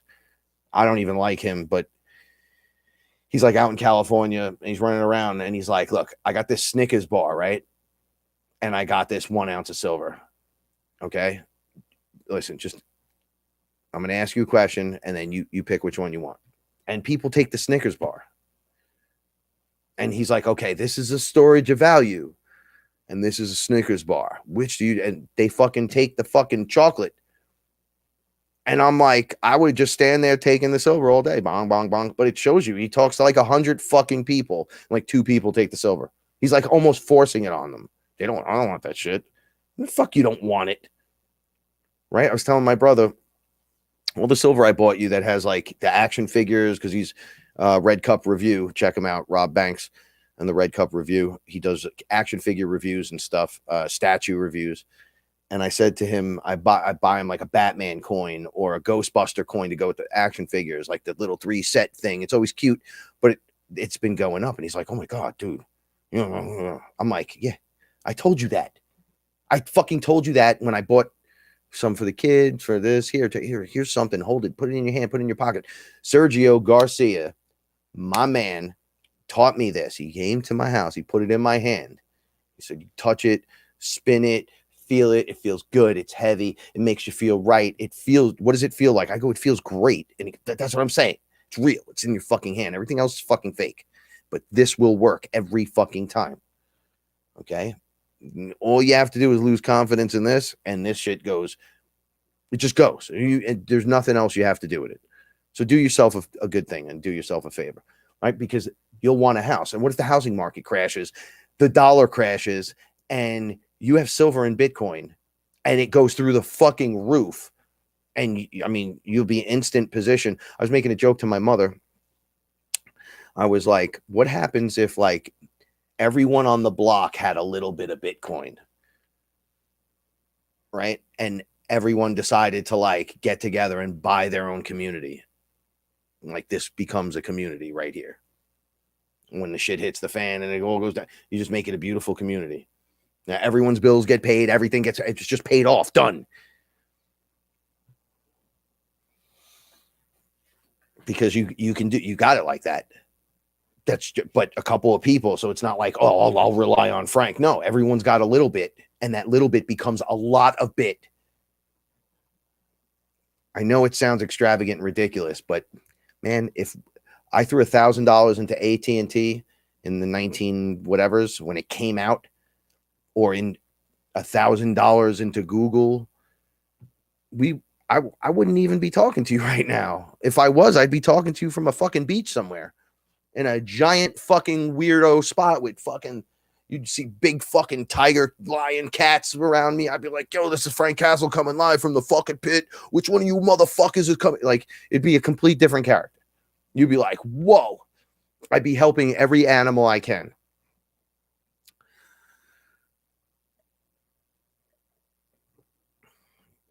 Weird priorities, but it works with Mother Earth, right? So,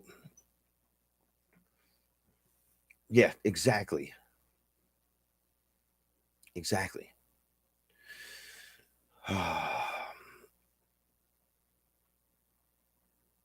They print money and throw the money at to devalue silver and gold to the point it's disgusting. So if you had gold, it's like Bitcoin. When it goes, it goes. The silver, it's exponential rate compared to what it is, because it's not supposed to be what it is at all. It's like so undervalued, but it's in everything. It's literally in everything. It's such a helpful thing that you need for technology. Let's just say that. You want spaceships, silver is going to be involved, right? And yet they're not mining it anymore. All right. So here's another thing. So you can buy silver with a credit card, but it's a 3% markup. These are just little silly things I want to teach you right now. So you'd be using the system, but it's a 3% markup, whatever that is. Okay. So using your credit card. So you're going to use no money to buy real money, to use paper fake money to pay off the invisible money so you can have solid money. But it's 3%, bro. You're losing out on it.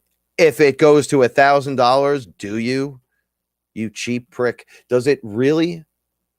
Or are you falling short on the thought that 40 to 600 to 1,000 is anywhere comparable to anything? Don't be a couch cowboy, right? Just, it's $40, right? It's going to flip to 600, which isn't even true market value. That's like, if you are holding it down politely, that's where it should be. And then it just goes clink, clink, clink, clink, and it opens up. You're like, oh, holy shit. Just like a blockchain, the flower of life, your DNA sequence, it's all in the blockchain. Okay, I love every single one of you, and we're going to talk about crazy shit now. I want spaceships too. I want starships. I think they're outside, by the way. The sky got so clear tonight. It was pink and red and gorgeous. I opened the door. I went, what the fuck? I was telling this story I'm going to tell you right now that happened to me last night. It was the most frightening fucking experience to one of my buddies. And as I was jumping up and down screaming, it was fucking dark. It was the darkest thing I've ever experienced in my fucking life. But then I pulled it in and I said, I'm the fucking creator. And it fucking turned to light and the fucking sun came out and was so bright. And we were like, holy fuck. He goes, this is amazing. I'm going home. I'm eating mushrooms right now. I go, fucking do it. Don't let anyone fucking tell you anything different. You have to, you have to just do it. All right. So I've been scared through most of my experiences. I'm not going to ever lie. To become fearless, you're in fear. You start afraid and then you work your way to every single experience, because you can meet an angel, which I would want to meet an angel. Wouldn't you want to see an angel? I would want to see an angel. Frank, I want to see what you see. All right, let's start with something easy. DMT elves or angels? Well, let's see an angel. Angel's cool. Then you see the angel and you have a heart attack. You're like, bro, I can't believe it. It's like, well, what'd you fucking think? What'd you think it looked like? What did you picture in your mind was going to happen when that thing came flying through the ceiling? Like, hello, boys. Great to see you. And you're just like, okay, so the angel is just as frightening as the demon to one extent or another, depending who's standing there or doing what. It's the astonishment factor of it or the fear factor of it, right? Gosh, I had no fucking clue it was going to do this to me last night, but I ate this mushroom and it was so brolic. And I had questions like, why can't I sleep at night? And I know now it did answer my question. I told Paula, it didn't answer any of my questions. It didn't answer one of my questions, which was the other main question. And I said, what does it mean we're not going to be here? When I keep asking, where's my house? When should I start looking? Because if I'm off key with something and I'm looking and I'm going down a rabbit hole, they'll be like, what are you doing? I'll hear it. What are you doing? And I'll go, I'm just, I catch myself and I back out of it. But the situation here changed. People are changing, times are changing, building owners, it's weird shit. So I don't know how much longer we got. The amount of disrespect that comes through here from these other people are just, we don't know how much longer we'll be able to hang in there with that bullshit, right? So, but is it a moment in time or a long time coming? I don't know. But they're like, I'm like, should I look? I'm like, you guys gonna fucking say anything to me about this? So that was the one thing they didn't answer. The other question, why don't I sleep at night? What the fuck is going on here? No matter what. Now, I kind of answered that before. But I was like, really wondering what the fuck. And then I said, as for everything else, you're in charge, boss. You the boss. And I heard my ego say shit like, you weak motherfucker. Who said that? Who just yelled that out in the back of my mind? And the mushroom was like, yo. So it's starting slow. So you want the experience or you want the experience? So I go, oh man, listen, I'll keep my ego in check. It was almost like it wasn't me that said it. And I said, look, you're to be the observer. You're not to fucking talk. I love you, man.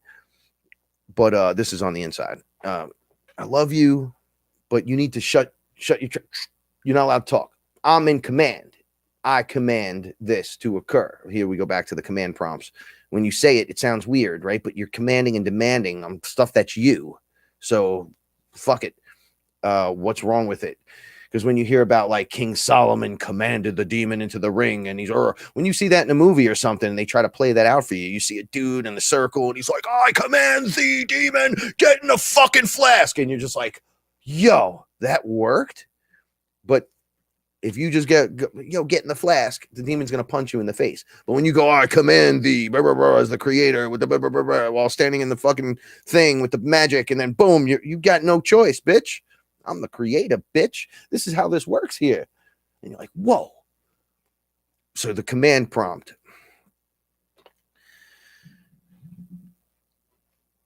I'm all hype on my command prompt as the creator. But something happened. That was fucking... all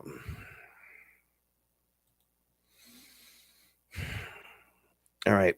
It hit me really hard. And I didn't want to sit down. I was standing over there in the kitchen. I really thought to myself, I'm just going to clean the kitchen and I'm going to do some stuff and I'm going to play my keyboard thing that I bought. I'm really getting better at it and I'm enjoying it a lot and I'm just having fun, but I'm not doing it enough. And I start hearing myself loud and I bend over and I'm talking to the mushroom and I said, man, I'm thank you for this. And I'm trying to be real respectful. I won't like get out of hand again. He's like, don't worry about that shit, Frank, it's all good. It's all good. Just, hang in there. I'm like, hang in there.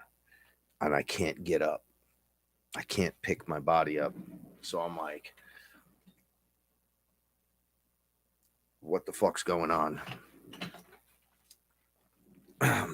Now, I'm wide awake. My eyes are wide open. You guys are going to fucking bug out. A hand reached around me. It was fucking the most frightening thing ever. Wrapped around my chest. The hand was gigantic. Wrapped around me. I had no clue this was happening. I just couldn't move. And I felt like I was picked up and then tossed on the floor. Except when I was tossed onto the floor, I was out of my body instantly, just looking at my body. I was I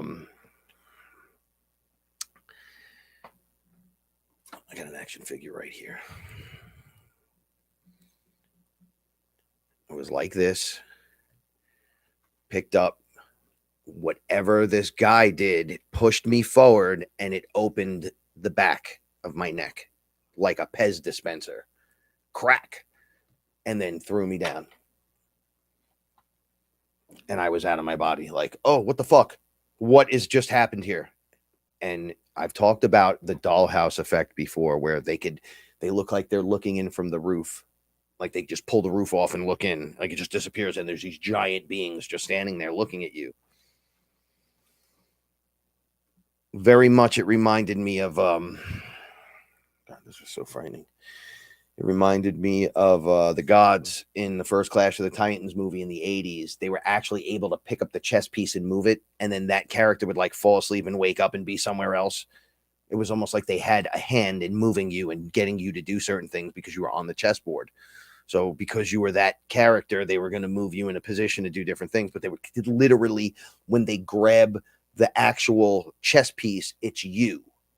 So you're being moved to another spot, and the person will just be like, what happened? And I'm here. Oh, and there's weapons around me, and I guess I got to battle and save the day or some bullshit, right?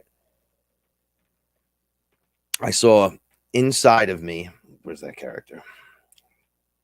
No, this me was down here, and I was like broken open in the back of the neck. So it looked like a flesh robot to me. I was like, oh, the body's not, he didn't break me. He opened me up, like put a battery in the back or something. Like he opened it, and there was this red energy that was me, my consciousness. And it was like a neon light that inside of the suit, the flesh suit, was just a perfect circle. Like it was just cycling back in on itself. But then when they broke it open, it was like coming out. And that was like out. And then there was me. And I'm standing there and I look over, and this fucking guy, and I'm going to call him, I don't even want to call him Anunnaki. This dude was fucking bigger. He was bigger. I said to him, yo, what the fuck are you doing? And I said, don't you know who I am? I'm the creator. You can't do this to me. What did you just fucking do to me? And he looked me right in the face. His head, it was fucking gigantic, man. He goes, I don't fucking care who you are. And I said, what? How could you not care? He goes, I don't care who you are. And then grabbed my body and started doing some kind of fucking thing in the back of my neck. So I'm like, rain, violet flame, go invisible cloak, get my body back. Nothing fucking worked. Nothing. He picks up the body, and I'm staring at him. He's wearing black on black. He didn't look like a villain or anything. He looked like a man. He had black hair, and he had like how people have like a part here, and then it's not combed over. It's like perfect hair, but like that's where the part line is on this side. And it was really nice. He's a nice looking guy. He was fucking gigantic. He was wearing a full outfit, and I was like, what the fuck is this shit? I started freaking out because it was I was like, yo, I'm not in my kitchen right now. And he was like, I can do whatever the fuck I want to you because I can. How you like that, creator? And I was like, it was completely thrown off. I had nothing. Nothing worked. He fucking diddled something, and I was arguing and complaining. And he looked over at me and then just snapped it back. And he goes, just like that kind of, he just threw it back. And I was boom, right back in my body. And I picked my head up and looked behind me, and he was just staring at me. And I'm like, oh, I'm back in my body. This motherfucker's holding me. He's literally got me on the board, put me back down. And I'm like, yo, you can't do that. And he's like, oh yeah, I can. Yes, I can do that to you. What are you going to do about it? And I was like, I'm going to have to think about this, because I started crying. And it was like the program stopped almost, but didn't. He was still there. And I asked for Source. I was like, yo, Source, I need Source. I was, if you would have, yeah, I never freaked out like this. I was standing up in the kitchen, pretty much begging for Source. And then Source shined his light on me. And then he said, what do you need? What do you need right now? And I said, man, I need a fucking hug. And I started crying for an hour. I cried for a fucking hour straight in front of this thing. During that time, and I was like, please do not let Paula come out here. It was probably looked psychotic. It was like a full break, but I was fucking there, here. It was all happening right there. And he was like, it's a hologram. It's a fucking full illusion. Full. He goes, I did you a fucking favor right there. How's that? And I'm like, you're not nice. I go with love. He's like, no one gives a fuck. No one cares. I said, then why do this? If no one cares, why do this? So it kind of fades off with him. I'm crying to the point where I'm unstable. I'm just standing there. I'm like, I'm cool. I got it. My heart wasn't going to collapse, but I was crying like a fucking, like a little kid just cries. Mommy's not even helping this fucking situation. So the room goes dark again. And I'm like, what the fuck is going on here? Like, what's going on? Now, we've been chem-bombed here, chemtrailed terribly. And these snow and ice storms, people are like doing stuff like melting the snow again just to check and see what the fuck this is. I've never seen chemtrails like I saw before the snow came. And I realized I was having my own problems in the arriving to this moment. And things and synchronicities started lining up for me, which were really, really weird. I'm standing in the darkness now. And the background looks like, I thought it was trees in the background in like a Halloween looking situation, but I'm standing in the fucking kitchen and I'm like holding, I'm like bugging the fuck. You never see me like this. And I see these things wiggle. It's not wiggle like shit. They was more like, and it looked like branches in the background, but it kind of was really close to me. And I'm like, oh, what the fuck? And then I'm like, oh, you know what? I'm just going to go inside. And I'm like, no, I don't want to go inside. I just stop crying.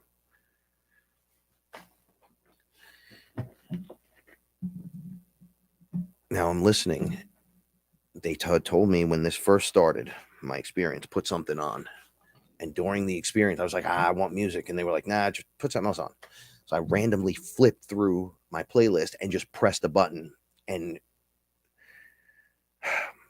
this Thor comic went on. Right. So it was in the background. The guy was telling the story of this thing called fear itself. Right? So Thor becomes unworthy in fear itself. The hammer falls. Someone else picks it up. This whole other thing occurs where he goes on a journey to have to fucking gain back the ability to pick up and become worthy, just to find out he's always been worthy. He's just a fucking dummy, you know? And all these demons arrive. And the first one attacks Juggernaut, one of my favorite characters. So I'm seeing this thing shake. I'm going to make this all relevant. And then I hear the Juggernaut's unstoppable. So all I heard. And I went, I love Juggernaut. So I'm stopped crying and I'm looking at this thing shaking. And then I hear, and then the thing attacks and the whatever. And I'm like, well, that would never work on Juggernaut. Like, you fucking smash your face. Once he gets moving, you're fucking done. I don't give a fuck. Kind of like me. I'm the creator. And then, you know, I think I'm going to go inside and just sit down. Wait. I'm not going inside to sit. What the fuck is that? I start looking. I get close to this thing. And it moves forward. And I see them behind me. But they're just still. They're like branches. And then these... And I go, is that antennas? Are those fucking antennas? And I back up out of my kitchen because I start freaking the fuck out because it was like the Nightmare Before Christmas came to fucking life right there. The background came over the branches that were actually antenna on this insect being thing. It was so I couldn't tell if it was a roach. It was gigantic, mixed with something else. And it was going, they were giant and they were going, and then I would start to change my mind. And I'm like, are you fucking kidding me? What is this? What is that? Oh, never mind. Don't look at that. So yeah, Thor and Juggernaut. Wait, what? I'm looking at this fucking thing. I'm looking right at you. I don't see anything. Yes, I'm looking right at you. And I start breaking through, and then that whole reality falls. That dark background, the antenna, and it was just those beings in me. And I was looking up, and it was over me. Right over me. And I was like making an umbrella kind of thing. And then this was fucking frightening, guys. And I'm not trying to persuade you from anything. I'll attribute all this dark shit. But they were a bunch of them moving around me and then freezing.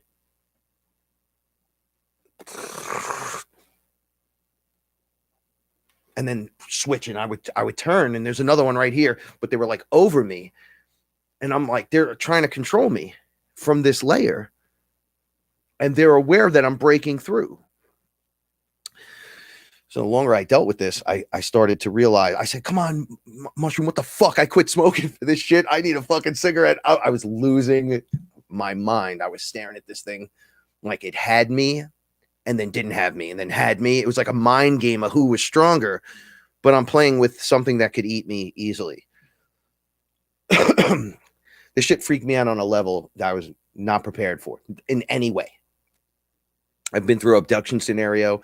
I've had to relive things. I've had to go into fractals of myself and be eaten by the giant and all this weird shit, and then be the giant and eat someone. Like, just all this fucking crazy shit. You're like, what the fuck is going on here? But now they're right there. And they're like, we're in the layer and he's seeing us. And I'm like, I could hear you. And they're like, oh, you're gonna do what we're telling you. And I'm like, I'm not gonna do that. I'm not gonna do that. I'm not gonna do that. They're like, well, we'll kill you. We'll just pluck you like your friend did right out of reality. They'll never find you. All this will be gone. And I'm like, what are you fucking kidding me? I'm like, I'm not going anywhere, and you're not.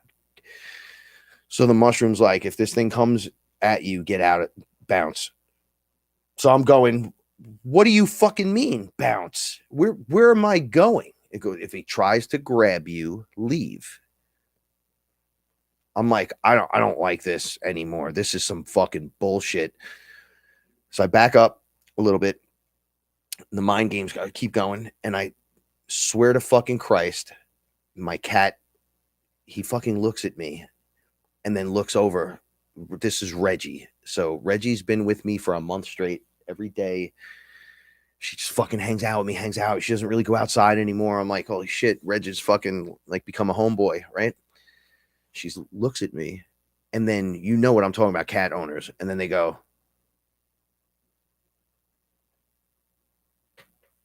and they just start backing up. She fucking took off. So I go, this is like the third time I've seen her do that. It's like she wants to come in the kitchen, but she won't come in. So I'm like, it's got to be because I'm crying, whatever. So I'm like, what do you see, Reg? What the fuck do you see? Because I was freaking out. And I just start looking where she's looking. And I close my eyes and open them. And I don't know if you guys know who Sobek is.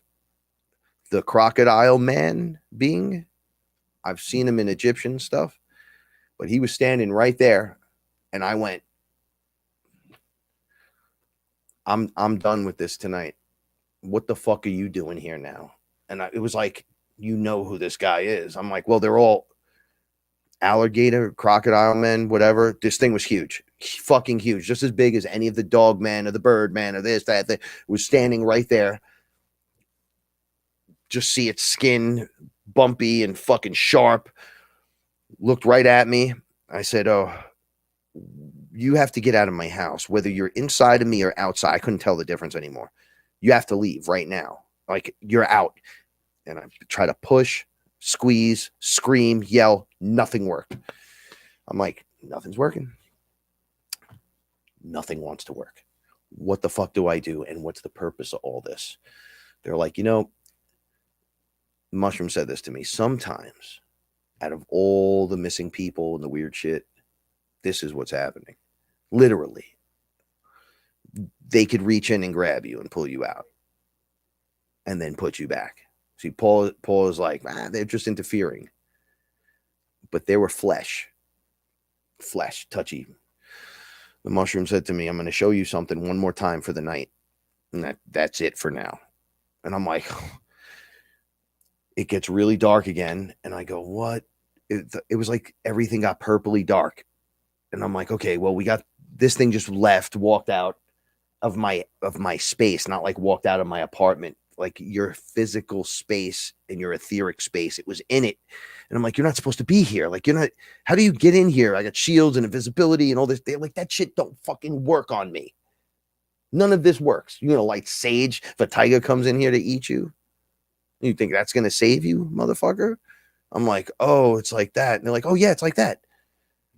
So then the mushroom says to me, all right, I said, you're brutal, motherfucker. I said, I'm thanking you for this right now, but I'm not happy. I'm just letting you know that this is out of control. He's, what's the matter? Your heart's fine. Don't be a fucking pussy. Right? I was like, what? That's my line. You don't do that. And then I started hearing in the background, we got this. Don't worry, Frank, hang in there. So then I started feeling like something was going to come through the fucking window. That's just right here. And I'm looking. And then I start to hear it. I go, what the? Don't tell me a snake's going to come through there. Boom, fucking snake, man. It was so frightening because it stood up over and I went, oh, and the mushroom stopped everything and went like, okay, check this out. And everything stopped. And I go, okay, so that's not there. Check this out.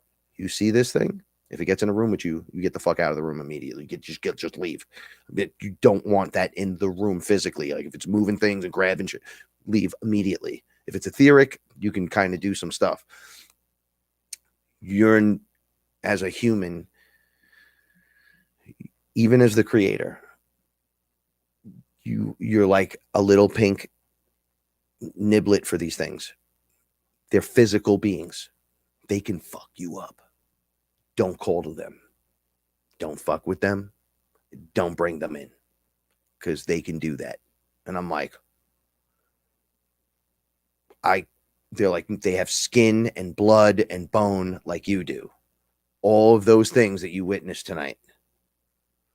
So I'm like, great. Now I'm fucking frightened. Don't want to fucking go. I was crying. So I cried so much last night. And I was going, should I write some of this stuff down? They're like, no, you'll remember all of it. So at the end of the whole thing, I realized it was weird. So this other thing happened to me. So I felt like I lost weight during the experience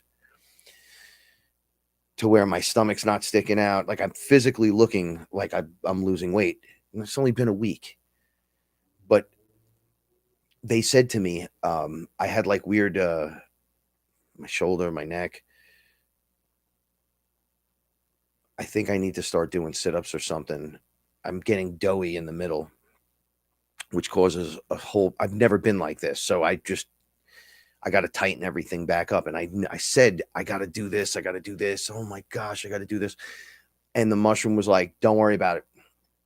It's your DNA. You got to exercise and stuff. Yes. However, what you put out in terms of what you're going to get, it's not going to be like you're going to jog 6 miles to go get a fucking, you'll be able to just go for brisk walks, do certain exercises, do your stretching, and you'll get the same gains. You won't be buffed out of your face, but you'll be great compared to doughy. And I'm like, I feel different. They're like, you're going to change by the end of the experience. And all the issues I had went away by the end when I was like, I'm going to bed.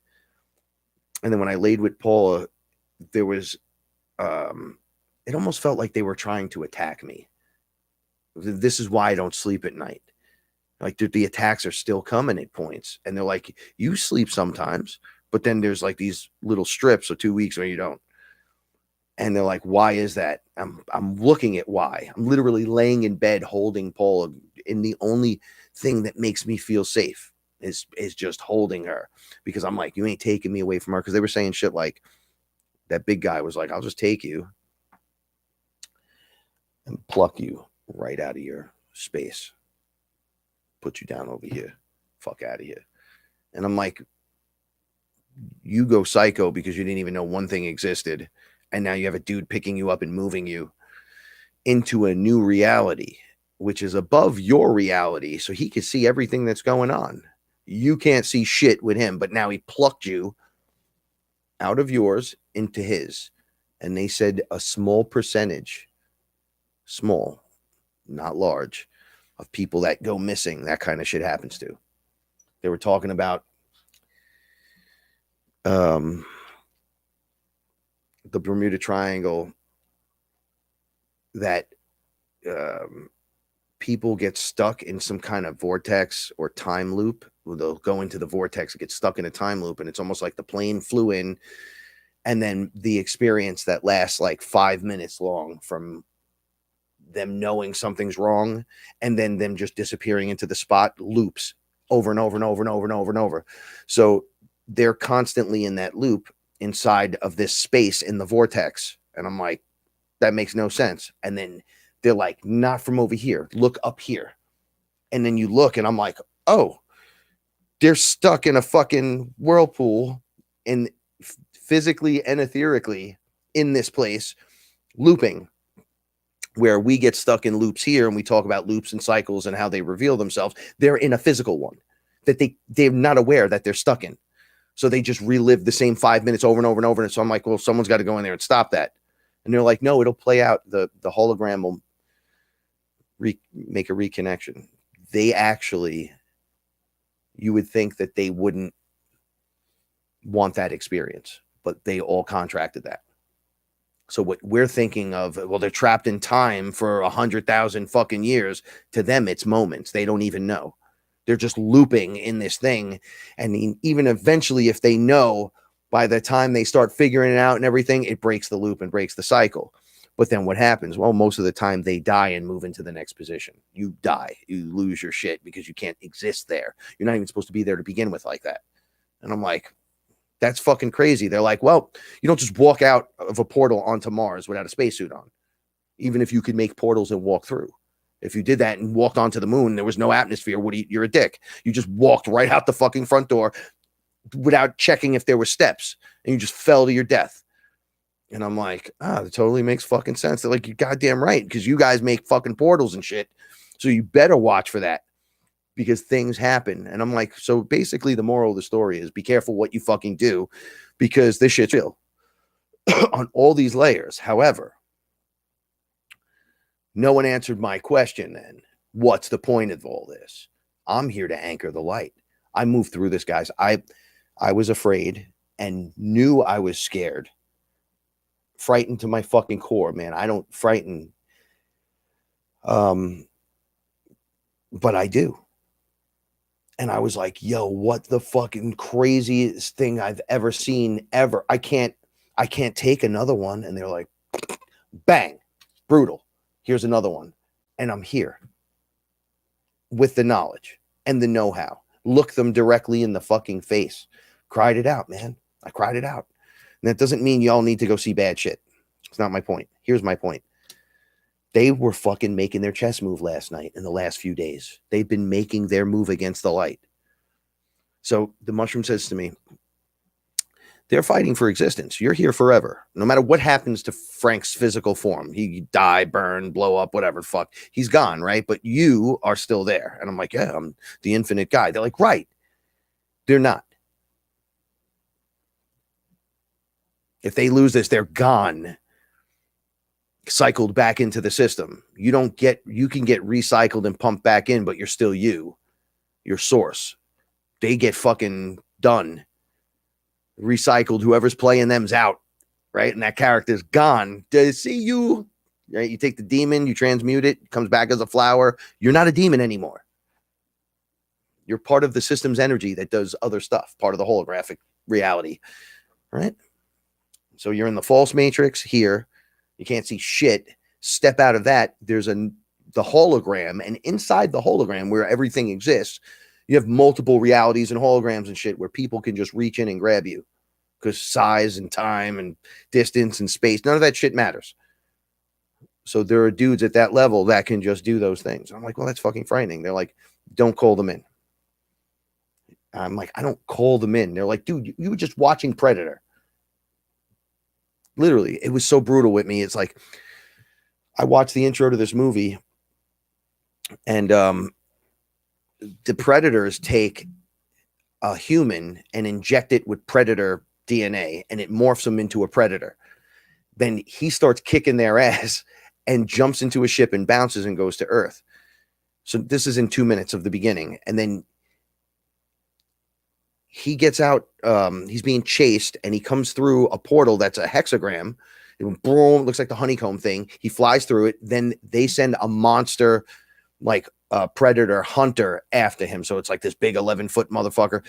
So he comes through and blows his ship up, but the guy escapes in a pod. But that ship blows up, and everywhere there was debris. And all I said was, oh shit, look at that. Space debris. Now, how are you supposed to go up into space with that flying around? Because that's just whipping through the fucking everything, right? Boom, comes up today. Cliff High talking about space debris coming up in his algorithm as being a fucking issue from things exploding and things breaking, and the damage from the satellites making this certain part of the atmosphere so unbearable to be up there and has to be cleaned. Now, it's not going to take like 20 years to clean. It's going to be something that, when proactively done by the planet, will get cleaned up in a couple of years, but it becomes a huge problem. You're not going to be able to launch through that because everything we're not using fucking force fields. So you're not portaling from here to there. So if you're just flying up in a rocket and you got fucking metal shards everywhere, you're not getting through that. That debris is a fucking problem. So I was like, holy fuck, this is crazy. I couldn't stop focusing on that. And then the big predator rolls up and kills the human predator. And they go, what the fuck is this thing? So they witness that guy injecting himself with this green liquid. And the girl goes, that liquid the other one was injecting himself with, that's DNA. So every time they ripped a spine and a skull out of one of their champions that they were killing, they'd only hunt down the one for the prize, and they take the fucking skull. And I'm like, yo, this is fucking crazy, the whole spine.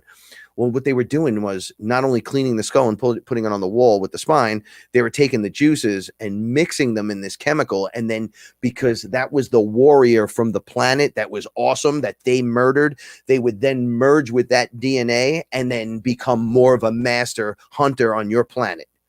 So it would just do that planet to planet to planet, making it more increasingly a bigger and fucking more crazier predator. And by the time they got to this character, he was this 11-foot, he was walking around with a fucking loincloth with like laser blasters and claws. He didn't even need it. They were shooting him and shit. It was just bouncing off him, and he would just look at you. He actually talked to them, and then he said, I'm going to take I'm going to take this guy, and he named the name, and that was like the main character for the movie. But his son was in it, and his son was an autistic kid that at every twist and turn seemed to be able to outsmart the predator, even though he was just a young kid. But because of what he had, I think he had Asperger's. That's what they were making fun of him in the movie, saying, oh, this kid has this. But he was able to turn on the equipment and just start working it. He was like, oh, look at this, look at this, look at this, look at this. And he started fucking this guy up. So he goes, I'm going to go take your leader, and then he's my prize. And he kills everyone. And then he goes to take the father, and then he just fucks the father up and takes the kid and goes, I've got my prize. And he's like, oh, they have the same name. And he runs back to the ship and puts the kid in the pod. And then he was going to put the autistic kid DNA, take him back and put that inside the predator, making it a more efficient fucking killer for when it comes back to the planet, because they were geoforming the planet. So now, see, I just gave you that giant rant about Predator. Now, here's something that I have to discuss fully with you, because so anyone that does anything has to put it out there first, if it's dark magic in any way, shape, or form, or if it's going to be allowed and contracted in all these weird fucking ways and all these weird levels. So they have to put it in movies, they put it in songs, they put it in comic books, they put it in TV and commercials and whatever. And you just accept certain things because you're looking at, oh, Frank just described the whole Predator movie. Sounds like it could happen. Sounds like something that's really going on in reality. Like, or could happen. Yeah, clones, this, that, DNA upgrades, reptilians that have crab faces or something. I don't even know what the fuck that is, right? But they're reptilians for sure. And they got laser guns and spaceships and starships, and they hunt people, eat them, fucking pull their spines out. They fuck them. They do all kinds of crazy things, dump them off and become masters of their society there. Fuck that place up and then move on to the next one. Yep, I could believe that. Well, this could happen. Boom, they start showing up and abducting people. Not necessarily predators, but predators.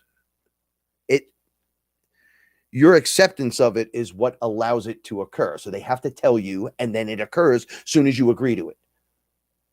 I know that sounds weird, but we're like genies out of bottles. And the bottle that we're put into is that of a deception for us not to believe in what we really are. So other beings are using us for that energy and that power to do the things for them, right? As the creator, you can do anything, right? Okay, well, they can't. They can do all this other shit, but they can't do that. And they're like, yo, dude, if we could do that. Yeah, it's like, dude, you can't have a reptilian running around doing that. Or the Draco reptilian running around as a light being fucking people up. That makes no sense, right? It makes no sense.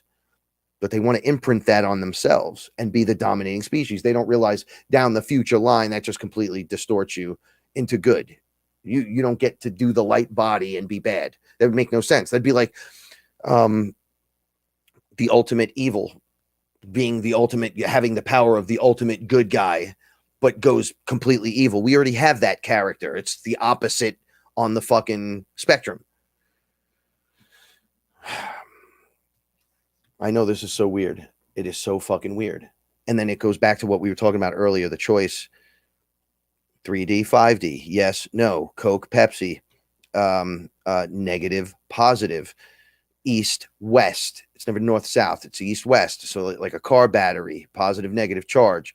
We're choosing the positive value out of the negative value of this, thus eliminating them from us and their phony reality they're implementing over us, which just makes them lose power completely. 100%. They just, can't do shit. But we got to do it all together. We kind of all have to collectively be like, no, this is no bueno. We don't like it. We're not accepting that. And I think we are. And that's why the reality crashes around us, because we've had enough. It's not going to rise out of like a spaceship's not going to land. Everyone's going to sing Kumbaya. That's not going to happen. Okay. But what is going to happen is there's going to be massive destruction of values and systems that you would think is crushing. The whole world is falling apart. But meanwhile, it's just ones and zeros somewhere falling apart somewhere.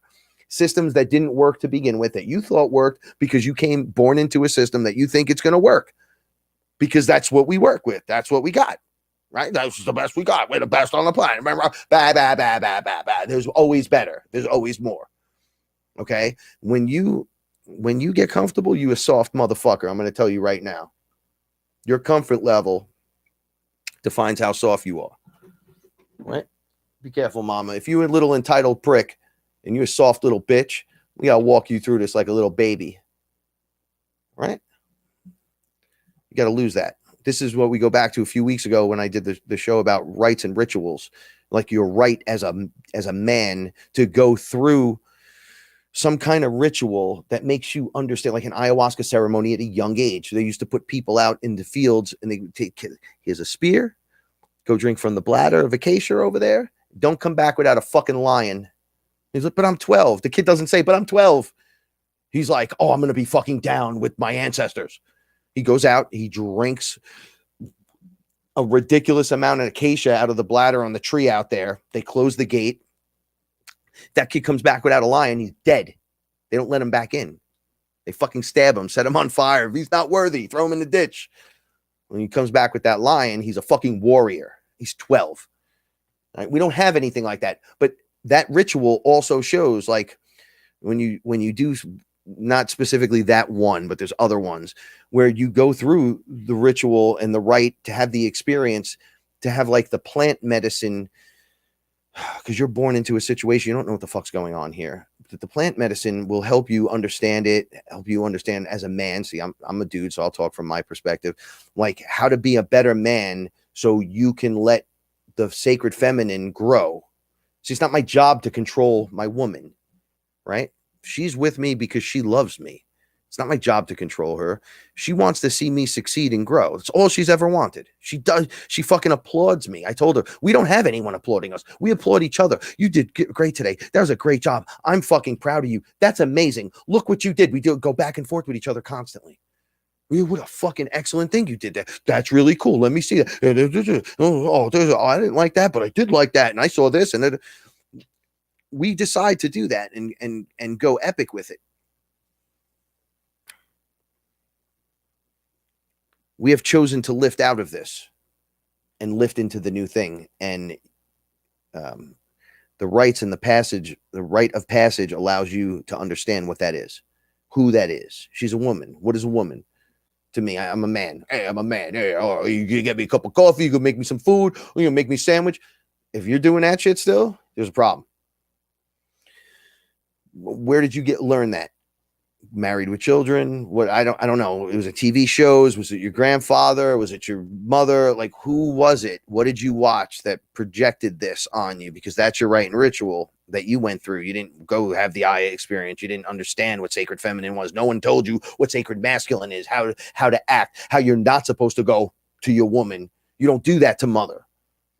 You know you can fuck her up, right? I could take this, fucking hit you on the head with it, knock pretty much anyone out. So you're going to go pick on the 4-foot girl over there? You got to learn that you're not allowed to do that. Not only you're not allowed to do, you do that, we'll all jump on you and kill you. We'll beat the shit out of you and hang you in the fucking front. That's how you learn that you don't raise your hands, right? So it's like, well, where do you learn that? So you don't have to get killed and fucking people be like, don't do that. But we go back a little bit. So they go, you're right in ritual. You fucking would drink ayahuasca or have some kind of mushroom experience, some kind of psychedelic experience in nature, which was part of your diet already. So it wasn't like it was that big of a deal. It was big because you're learning. So when you come back, you're like, oh, it's the sacred feminine. This is mother. This is how everything is. And then there's Mother Earth. And then she's the portal that we can come in on. And then we do this and we all help create. We all help each other. Who teaches you that? Right? I went to St. Clair's. They never taught me that shit. I was in school half my fucking life. They never taught me any of that. They never once said sacred feminine. I talked a lot about what men do. I'm like, man, it's all weird shit in the Bible with these women. One's a whore. One's a virgin birth. And there's men following her everywhere. Like, what the fuck? This is a lie. This can't be real. And they fucking took all that shit out. That's why it's not real. It's not right. It's not correct. That's why it doesn't make sense. You're like questioning it. And you're like, that doesn't make sense. It's like the mother's not part of the Holy Trinity. It's the Father and the Son and the Holy Spirit. Shouldn't it be like the mother and father and the child, or the mother and the father and the spirit that creates like the next spirit together? Why is mother not right there? Like, I can't jerk off into, I'm sorry for saying this, into a petri dish and just grow another me. I can't do that personally. So you need a woman to move forward. Like, there's got to be things that you have to work on. You need each other. This is important here. Positive, negative charge. The two sides of the coin. There's who teaches you? Who teaches you? Who teaches us? Where did we get the information from? Do you guys think I'm off? Thank you. The rite of passage. So important. So important. Around here, it was like getting knocked the fuck out, right? Like, you would talk shit and you don't want these hands, son, right? And it would just go down and you would learn not to do certain things. And it was a rite of passage, because then after a while, it was like a flip situation where now I was in the seat and you were like, eh, blah, blah, blah, blah. It's like, why would you do that? Bap. All right. And that kid, oh, I got a black eye. Oh, and then everyone's hanging out together. It was a crazy rite of passage. It's not exactly what I wouldn't suggest doing it, but those that talk the most shit haven't gotten knocked the fuck out or punched in the face. And you should, if you're going to talk that much shit. You should know what it's like, because then you have no real world experience. You don't know. How could you command a war and never have been in a fight? Well, the statistics tell me you need to shut the fuck up. You need to sit down. You have no experience. Well, I can't get any experience because they took the rite of passage away. That's how you get your experience. You get an understanding and then go live and have like this growing knowledge burst as your flower of life in your own mind opens and you realize, oh, I'm here to like look out. Like I have the masculine power. So there are things that a man does that helps the woman, and the things, it's a balance. It's not meant to be like, you do this 50%. Like, I'm not going to let her lift 100-pound bag. She's 4'11" with one good arm. You want me to let her lift a 100-pound bag? That makes no sense. I'm a 220-pound guy. I could run through the fucking door. You don't let, I'm taller. I'll grab the higher shelf stuff. Not to say that she can't do it. That's what we got the step stool for. But hey, could you grab bang, but bang, bang, bang, but bang, bang, and we're just working together. It's meant to be balance. Balance. Who teaches you that? My parents didn't teach me that shit. They had no clue. My mother acts sometimes like nothing's ever gone on, and I'm not shitting on Diane again, but I remember being a kid and her and my dad going at it and it being so floppy, fucking drama related that we used to have to leave the pool with 1,000 people there at the fucking giant Castle Hill pool because Mama Drama threw herself on the floor and fuck everyone. And I'm like, oh, this is why we're like this. Right. So don't think I'm a fucking weirdo. You started the whole process. Right. And then we start to realize, wow, it's the flesh suits that have just been programmed and I don't want to say corrupted. We'll just say programmed. And then that program runs you into a section where you're just like, can't believe the new tech, or I can't send a text message or an email. And, oh, what is email? Well, you just write a letter, send it with a stamp. Now you wouldn't, I don't want to send a letter with a stamp, even though it's kind of classic when you do it. I could just send you an email. It's done in 2 seconds. Now I could just send a messenger, or I could open up my phone and just go, hey man, what's up? Do this. We do that. Here you go. Whatever. Done. 10 years ago, I was fighting the process, but we're here. We're in it. It's time to open up into this and realize there's the way, there's the East and the West. I know that lady, Yellow Rose, talks about this. And I know Della is like yelling in the background, I know right now. But she talks about moving into another section, another area as we pull and move through. Now, as we do that, I'm going to connect it to the last night. The dark are fighting for, it's not even the dark, it's the things that are there. They're fighting for their existence, for their food source, so they could live because they need it to survive. So at the moment of you pulling back and going into that, I guess, higher frequency, when it's their chess move, they're attacking the shit out of us. With everything they got. Reggie. With everything they got. They're not, you're gonna see this, you're gonna see that. Yeah, the creepy things under the bed. Yeah, there are such things as monsters, but guess what? We're still here. If you make a big deal out of it up here, they start rolling up on you and it becomes okay. Like the Alien movies. I've seen those fucking guys a million times. And they're like, that's why they keep showing up. I'm like, what? They're like, because you keep watching Alien Covenant. And then when you go to bed at night, you're like, oh my God, it would suck if I have to run from these things. Or you watch the zombie movie and you get scared and you're like, you keep saying to yourself in a realization, now I know it's a movie, but if zombies attack, I'd be dead in this house. There's no place to hide here, right? So we would just get overrun and killed. So the thought of that, you'd go, well, what if we went upstairs and then boxed in upstairs? And then it becomes this weird puzzle thing where you're running around trying to hide and whatever from people trying to eat you. That's fucking crazy, right? And then you start having nightmares about it.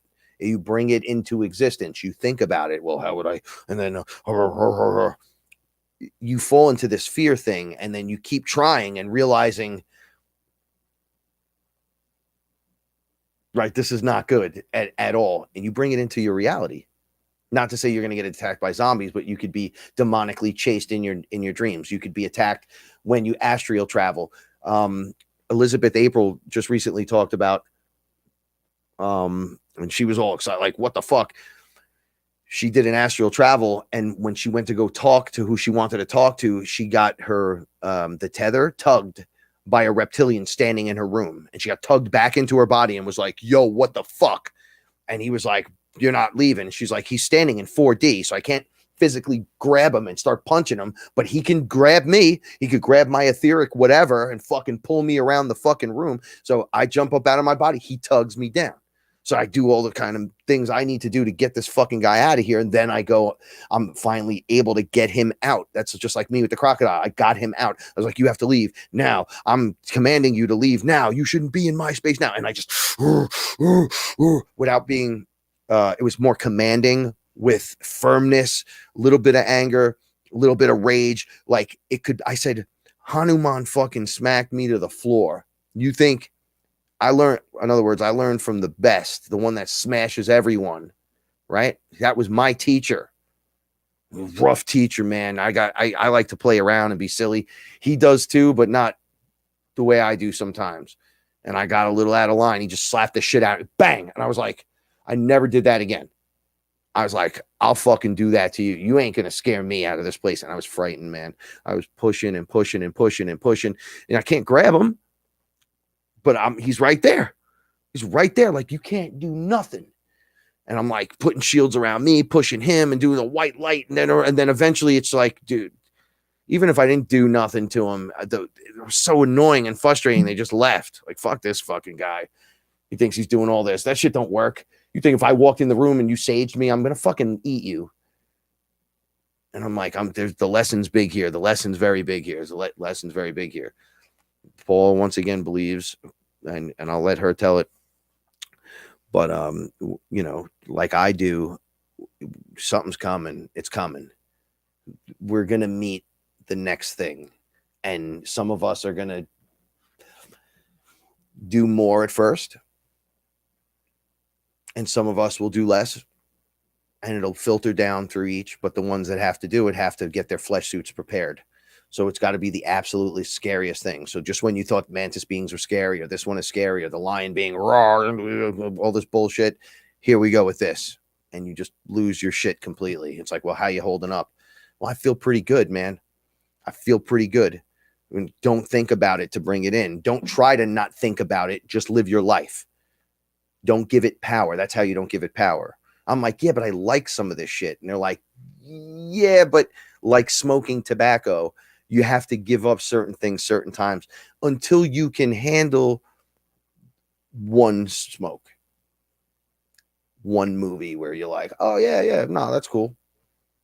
You don't want to be fucking jacking out your power as you're uplifting yourself and then dragging these mud pies into your experiences because you're getting more powerful. They're going for it because you're not going to be here soon. And I go, what does that mean? And they go, well, you're moving east to west or whatever. Positive to negative charge, negative to positive charge, the accordion, the fucking taffy that gets pulled, but it's all still one big piece until you pull it back up, or the silly putty you pull apart. Like, all of this is relevant. All of that's connected. It's the same stuff. Definitions of the same kind, and it all connects. It's like, well, look, man, I know you like scary movies. You keep watching Hellraiser, though. Oh, I'm the darkness. You realize that you're a fucking dark douche, right? You realize that. You could still be a good guy, but you're bringing that into your awareness. Some people like it. Some people are that, so they don't have a problem with it. Well, it's not for me to save everyone. It's for me to save me. It's for me to tell the story, just lay it out, and let's all. This is one of the first times I'm actually working it out a little bit on air. I wish Paul had been up for this because we were bouncing this off each other all day long.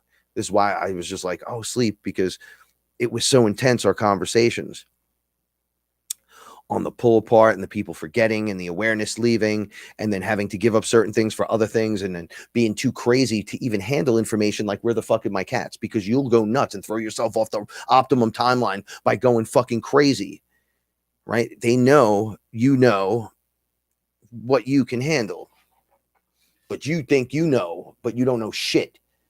They know. And I say they, but that's you, the higher you. They know what's good. You don't know shit. I don't know nothing. And that's the best part about this, right? It's crazy. I'm like, yo, you could pluck people out of reality and just boop. They're like, yeah. They were like, you were doing that when I went to visit Guantanamo under my travel. I learned how to take a consciousness as it came in and like portal them out. So as it came in to see what was going on here, it's like you could just grab it and redirect it, and it just winds up someplace it was not expecting. So then it has to find its way back, giving you just time to do whatever more shit. And then it just that usually winds up just causing enough confusion. Things don't come back. They're like, what the fuck is this all about? And I learned how to do that there. And I'm like, wow, this makes total sense now. Every one of them's looking, every one of them's in a layer, everyone's got their own agenda. Depending on how you decide to run with this and run your magic will be depending upon what you run into, what unlocks in you, how it unlocks, but you are unlocking nonetheless. You have to make the choice in the end which way you want to go. But remember, the dark in you can't last all the way to the top. It just doesn't work. So as you go, yeah, no, I'm in the side of the light, and you're a dark douche, you're going to hit a point where you can't be dark anymore. You'll literally just be like, bro, and you'll be the greatest guy to have around children, and will be balloons and kitty cats, and you'll be like, bro, that was Satan guy. It's like, nah, he's not. Because you don't really want that unless you are that. And we all are part of the whole. And some people are playing those parts. But when you witness the light inside of you, there's no going back. There's just no going back. Right? There's no followers here. There's all leaders. There's no character that I go, you the boss. There's just teachers. And that's it. Remember, it's all about you. All of the hard work. And why wouldn't they attack on their last little run? Why wouldn't the attack occur while the gas prices are going up, while things are being inflated or deflated or ruined or compromised, or get the idea off the laptop because this guy's on crack with, fucking China is trying to run this place. Federal land. I was a Fed. Federal land owned by China everywhere. Roads, toll lanes, toll booths, all owned by China. They have fucking handlers in the White House. Communist China have handlers. I'm talking about some Hail Hydra shit. Okay? If you keep stressing that, though, because there's nothing Frank can do about that. I can't physically do anything, but I know what I want and what I don't want. We don't want that, right? So let it play out unless you're directly involved in shit. Vote with your money. Learn to say no to things. Learn to be like, I don't need Coke or Pepsi, bro. I don't need this. I don't need any of this. Okay, we don't want for anything.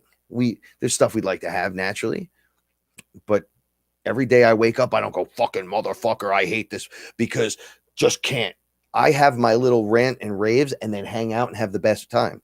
As long as I'm with Paula, I'm having a great time with the cats. Even when it's not good, it's better than it's ever been, ever. I can't stress that enough. So we know what we're doing. It's pulling away, though, from all these other shitty thoughts and realities of what people's projections of us are. And that's why I don't care what you think. I'm just here to tell the story, right? Hopefully we vibe and shit and everything's cool. But if you're like, you're a fucking liar, I don't give a shit. I'm telling my story. I couldn't call you a liar unless I had the knowledge that you were dead up lying. You could be like, well, you can't prove any of this. I'll be like, yo, come hang out. But you got to do the work. You got to be like, yo, I'm dedicating myself to this. As of right now, I need to know what's going on. Okay? And the deeper you go, it just keeps going deeper and deeper. All right? Ask Ellen. Ellen 9 times fucking fine. I'm talking in front of her like she's massively broken through and she's loving herself. She's fucking leveling up like you've never even seen someone level up on that fucking level. But then spiritually, the door opens on the 9th time and goes, bing, take a little look. And but it's like, well, yeah, what you didn't think it was all this. That was just you fixing you a little bit in 3D and getting you back and set and ready and go. Look how beautiful you are and fucking amazing things you've done. But there's this over here. Like it's just surrounded by it. And it's like, and that's just a taste, right? We're not even at AI and all that other shit. Like, you know, tentacles and all that. She's heard of it, but it's you and your ability. Like, what do you want to do? Do you want AI tentacles or do you want to heal yourself? Right. And then show me. I'm healed. I'm healing. I'm in the process of really doing good. I fucking fixed my shit. I'm good. Whatever. ET. Wait, what? He's right there. Look at him. Oh, look how crazy that is. Oh, yeah. And look at him. Whoa. Right? We already know the demons and the angels there. We know the system and the hologram and whatever. There's all this stuff you have to be aware of. So anything that's involved with you that would be trying to get you to fall short is just going to be there. You got to handle that. You got to look right at it and be like, get the fuck out of here, man. You need to leave. You need to get out of me. And it'll be all inside of you. And then you bounce it out or you heal it and you let it go. I'm so confused still about the amount of fright I went through last night. I was like, yeah, I said at one point, I'd rather be with the reptilians. Like literally the ones that don't like me that were like, fuck you, we eat you. And I've been attacked by them and weird shit before, but man, some of the later experiences with them were not bad. They were dicky. I'm not saying I hang out with them, but they were here and I showed them my DNA and said, bro, I'm creator, bro. I'm one of you guys, even though you don't want, they're like, you're not one of us. Look at you. And I'm like, don't look at me. Look at what I am. And they were like, oh shit, he's got it in him. I go, everyone's got the fucking reptilian DNA here. And you guys are just eating. And they're like, well, you eat chicken and you eat meat. And I was like, touche. They're correct. 100% correct. We're killing shit and putting it in our face. They're doing the same fucking thing from their level. And I was like, oh, so there's this weird understanding. I don't want to hang out with you though. I don't really like what you're doing at all. So fuck, get at him, you know, but stop fucking with me. Leave me alone. And they did. They never really bothered me again. This crocodile thing's new. These insects I've never seen before. The snake men I've seen, frightening. But this was beyond. It's as real as you get until I guess it's in the room with you. Maybe it's the hologram teaching me like a simulation of them, of certain things. And the reality of other, I don't know. Like Paula was saying, well, that big guy sounds like he fixed something in you and put you back, even though he was a dick about it. Maybe you get exactly what you need, like the hero you need, not the hero you want. So if the guy picked you up and just did that, but you needed that to be done, he might have been looking at you and been like, yo, your fucking neck's fucked up. Look, you know, you better. And then just threw you back in.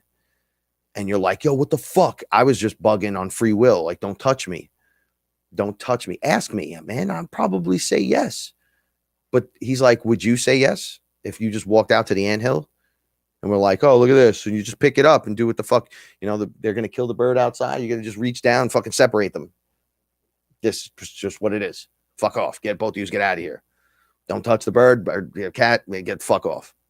And you're like, oh shit, I didn't think about that. It's like, yeah, it's the same thing. Same thing. Someone just stepping in. Right. And it's not exactly what you want all the time. I wouldn't suggest doing that, but you're here. You're all right. How's your back feel? It's like, no, not bad. Not bad. I feel pretty good, actually. And today I felt great. It's just that I feel like I drank 10 cups of coffee, but I actually drank a little bit of coffee early when I first woke up, 1 cup of tea, and about 100 cups of water, and I still feel dry. I don't know. So it's what I got with everything. So it's all I can give you. The story is what I'm fucking seeing and how it's coming to me. Maybe you can take something from this and learn from it. I know what I'm getting. I feel it. Paula's like, oh, we're ready, bro. We're ready. They told her in her dreams and shit, because we've been remembering our dreams, like, you know, you're ready all the time. You're never not ready. What keeps you on edge? We were trying to figure it out. And I was like, it's the pain. You're in pain. I'm in pain all the time. It puts you in a position of, I don't want to, but let's just fucking do it and get it done. Like, you just muscle through it. So you're always ready because you're always never comfortable.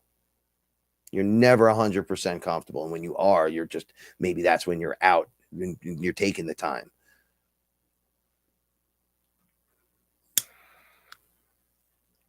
It's weird how this shit works, but it's going in that direction. So being the living example, you decide what you need to do. I don't suggest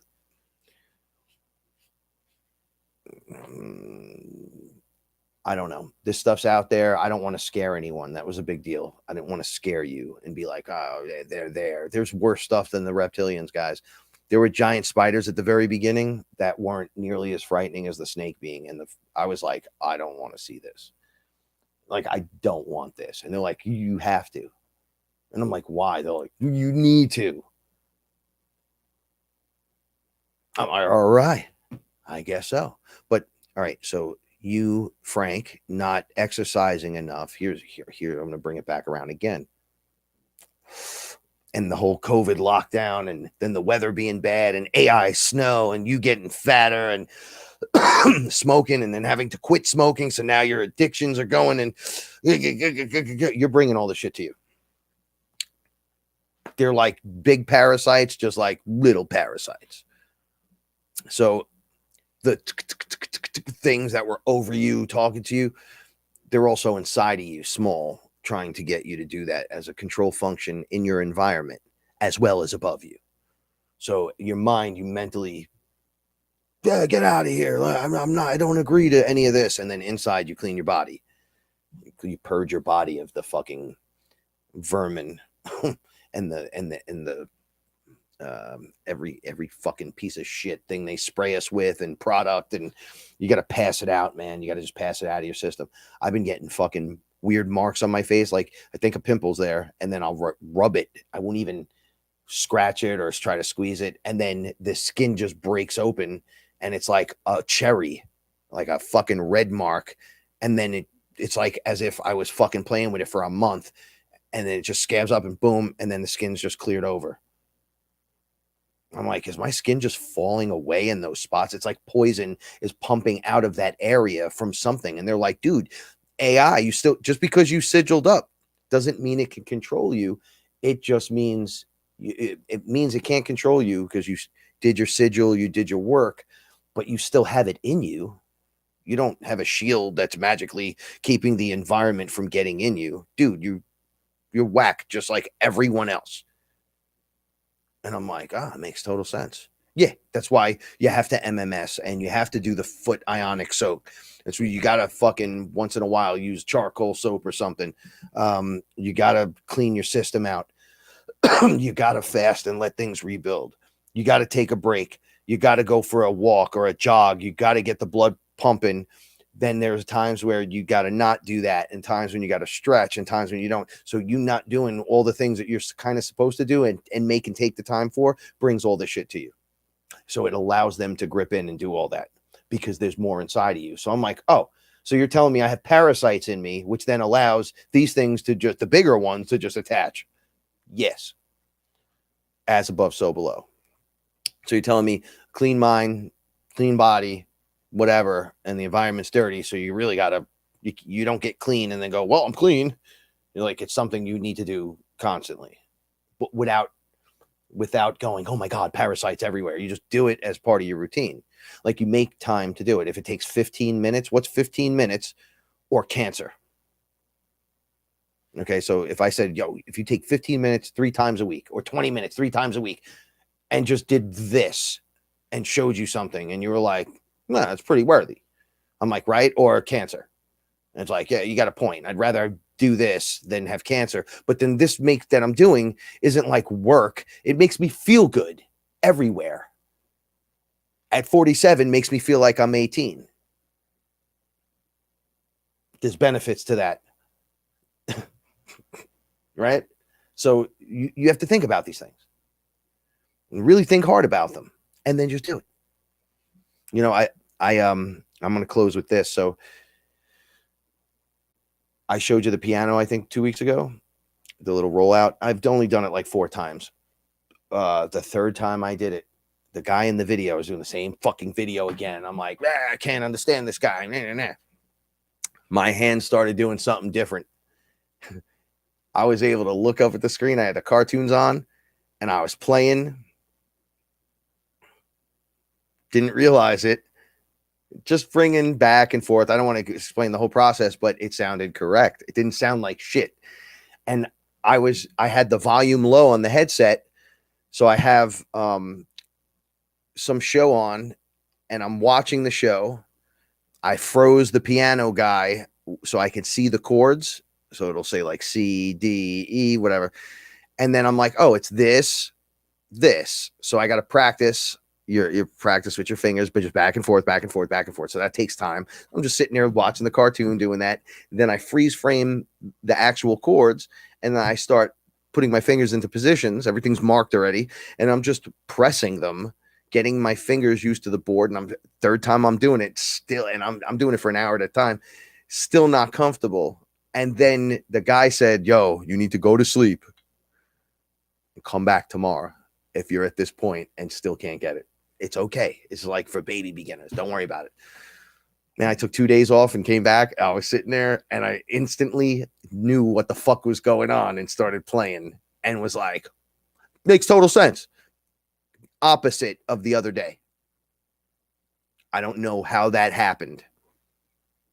I was sitting here going, and then I was able to sing along with my own ridiculousness. I don't know what I was playing. It's just rhythm. I want to understand my body and rhythm. And oh, here's one of the things I asked for. So when you're like, "Man, I don't know what to," I said, "Hey, I want to talk to Magic Frank, the fractal of me that's like the magic guy, like just the good fucking dude that gets it, and he's got the fucking robe and the fucking light body, and he's doing his magic just by using his fucking mind and shit. He's dancing through life and shit. I want that guy." Boom, shows up. "What's up?" I'm like, "Oh, you look like this character." And he's like, "Yep, 9D. So I'm like, "Oh shit, 9D guy." I go, is anyone using illusion tech and not just in the flesh, but there's an illusion that we're perceiving as a fleshy human, but isn't?" And he was like, "Oh yeah, definitely. There's a whole bunch." I go, "What do you have to do to reveal that?" And he was like, "Sound, frequency, vibration." So I'm like, "So how do you do that?" He's like, "You want to learn how to do that?" I'm like, "I want to learn how to project my voice into an area. And if you ain't real, it's going to show me and everyone there." He's like, "Yo, mantras, bro. You're going to have to be able to carry the note. Like you practice all these different sounds, and then you learn the notes you need to hit a frequency that matches theirs with the tech they're using, because you're already raising your vibration. You're just duffing his illusion. It's magic. So sound effect in an area. That's why you play like certain when you sleep, you binaural beats, pure happiness, love, unlock your third eye, whatever. You listen to them and it and you're wafting in it, and then it creates that around you. Inside of that, it's like inside of your aura, or whoever's in an earshot of that, it starts working to the advantage of that. Interesting, right? So I want to take down the structure. I want the guy to be talking and me just start fucking like, "Oh yeah, that's great. Nah, nah, nah, nah, nah, nah, nah, nah, nah." And his illusion just fucking falls away in front of everyone. And be like, "Oh, get him. Get that motherfucker right now." Because they say at one point it'll be kind of like very revealing. Very revealing. If it's anything about what I saw last night, that's like the uber scary shit. And I get it. That's out there. Fuck, anything bigger than me or my size or bigger, I'm pretty much on the lunch menu throughout the universe, unless it's consciously going, "I'm not going to do that to you because of this reason or that reason." So everyone's just fucking food for everyone else at that level, but we're leveling into the next one where those guys can't go. That shit can't happen. There is none of that. They're driving you to fear, making themselves look bigger, parasitically trying to take advantage of you and move you in different directions. There was a video I put up in the Fearless group. It's fucking nasty. It's a mantis that's dead but moving around. So the guy's like, yo, there's a parasite in this thing. The mantis is actually dead. It's been dead. So we're going to show you what happens when we put the mantis in water. The parasite comes out and it's fucking gigantic, and the mantis is just a shell. It's just, this thing was inside running it. Imagine that. A giant parasite running your body, but you're not there and you're not home. But it looks like someone's there. Kind of looks like someone's home. And that thing's just looking to infect the next thing. Just keep that in mind. I know it's scary, but think about it on the micro level and then the macro level, because it's both there. And then think about what you should do. And it doesn't mean go and fucking do something stupid. It means take care of yourself. Get a little fucking healthy. Put up your protection. Dude, light some sage, because sage gets rid of this energy, whereas your performance mentally gets rid of this enemy, or allows you to handle it. I mean, I was begging to be with the dinosaur men who wanted to fucking eat me the last time I was with them. And then they accepted me as like part of their velociraptor pack, because all I was doing wanted to help Mother Earth. And they were like, so do we. So the enemy of my enemy is my friend, right? So I was like, done. Creator, raptor beings, creator. They were like, don't touch anyone here. I talked about this on the show. Like, don't touch any of us. And then it worked into, they rub up against me and we all talk with their fucking giant men thing. They were less menacing than the shit I saw last night.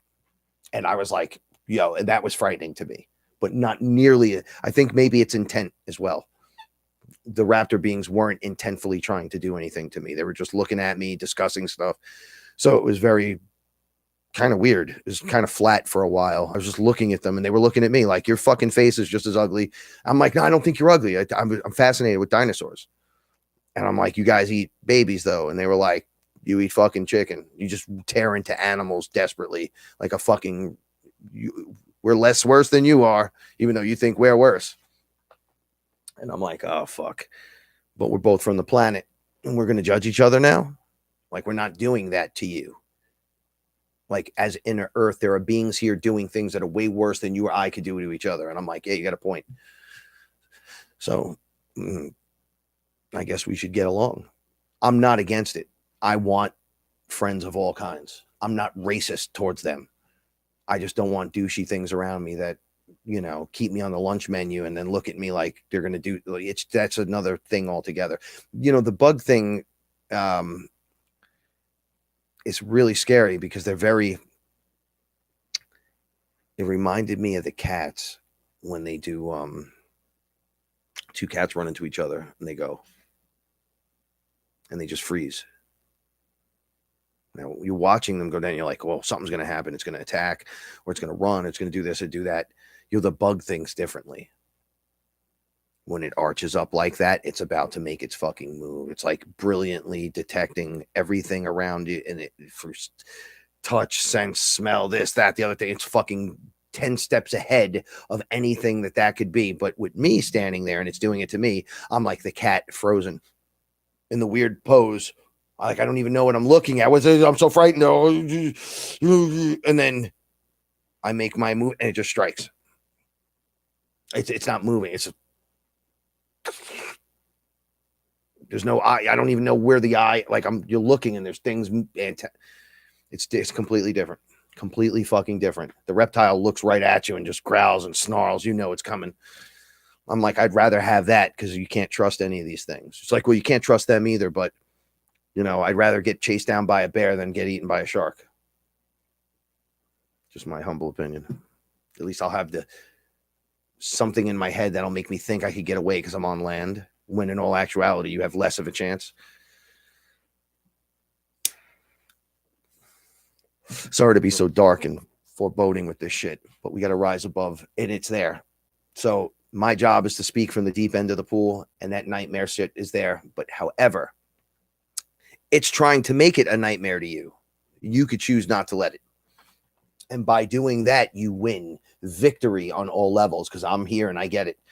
I don't fucking, maybe I had to kick that out of my DNA. maybe that was the, he's got to be shocked into it. Next step is going to be kooky. Take what you can, whatever's valuable. Thank you for spending 3 hours with me.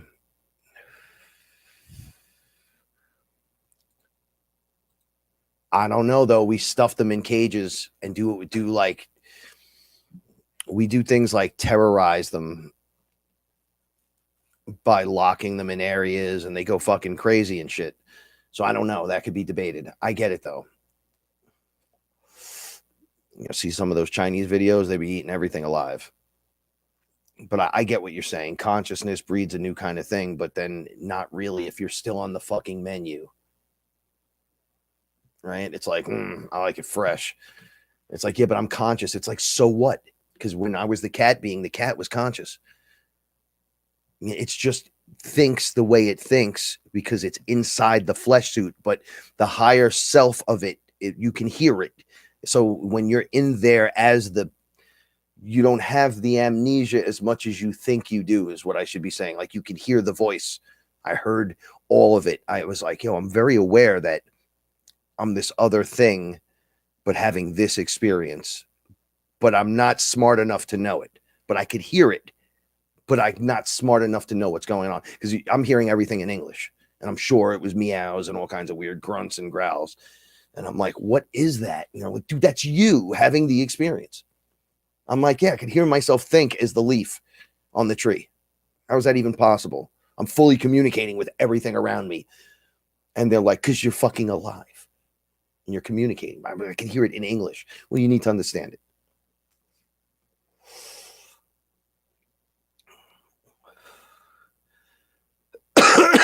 We are taking the upside down and turning it into the right side up. That's what we are doing. Yeah, eventually, Madfinger, I'll start one of the shows. I'll be upside down. The Michael Keaton Batman just swinging back and forth. I am now decompressing my spine. Welcome Saturday night at your Sorcerer Supreme. Have Paul flip it, and the table comes up, and the lights come on. That'd be Frankenstein. That'd be weird. Just having some fun with that. Nick, thank you so much. Love you, my brother. Now sending you most positive vibes towards you and your family, and to everyone here. Thank you for spending your time with me. If there's anyone I missed, with what's ups, or Joanna, I see that you're here. What's up? Love you. Kylie. I'm just trying to run through and just be like, I love you guys. Michael, Shane, what's happening? Scott. All right. I'm Firestorm. I'm kind of losing it now. So I love you guys so much. Thank you for sticking in there with me. If you enjoy the material, I know it's a little crazy, I know it's a little kooky, but fucking share that shit, or put it in a room where you think it belongs, or don't at all. If you don't, at least click like. Let me know that you like it. Send it out there. It helps with the algorithm and all that stuff. We're staying, remember, it's still the highest until we're all out of here. Paula keeps telling me this. So anything that you throw out there, I appreciate, with the like, subscribe, and share. I appreciate you. I thank you so much. And stay safe, stay awesome. And remember, the universe rewards bravery. Stay fearless, everyone. If you need me, I will be up for another 2 hours and just hanging out. So love you. Hope to see you on this side of the things. Peace.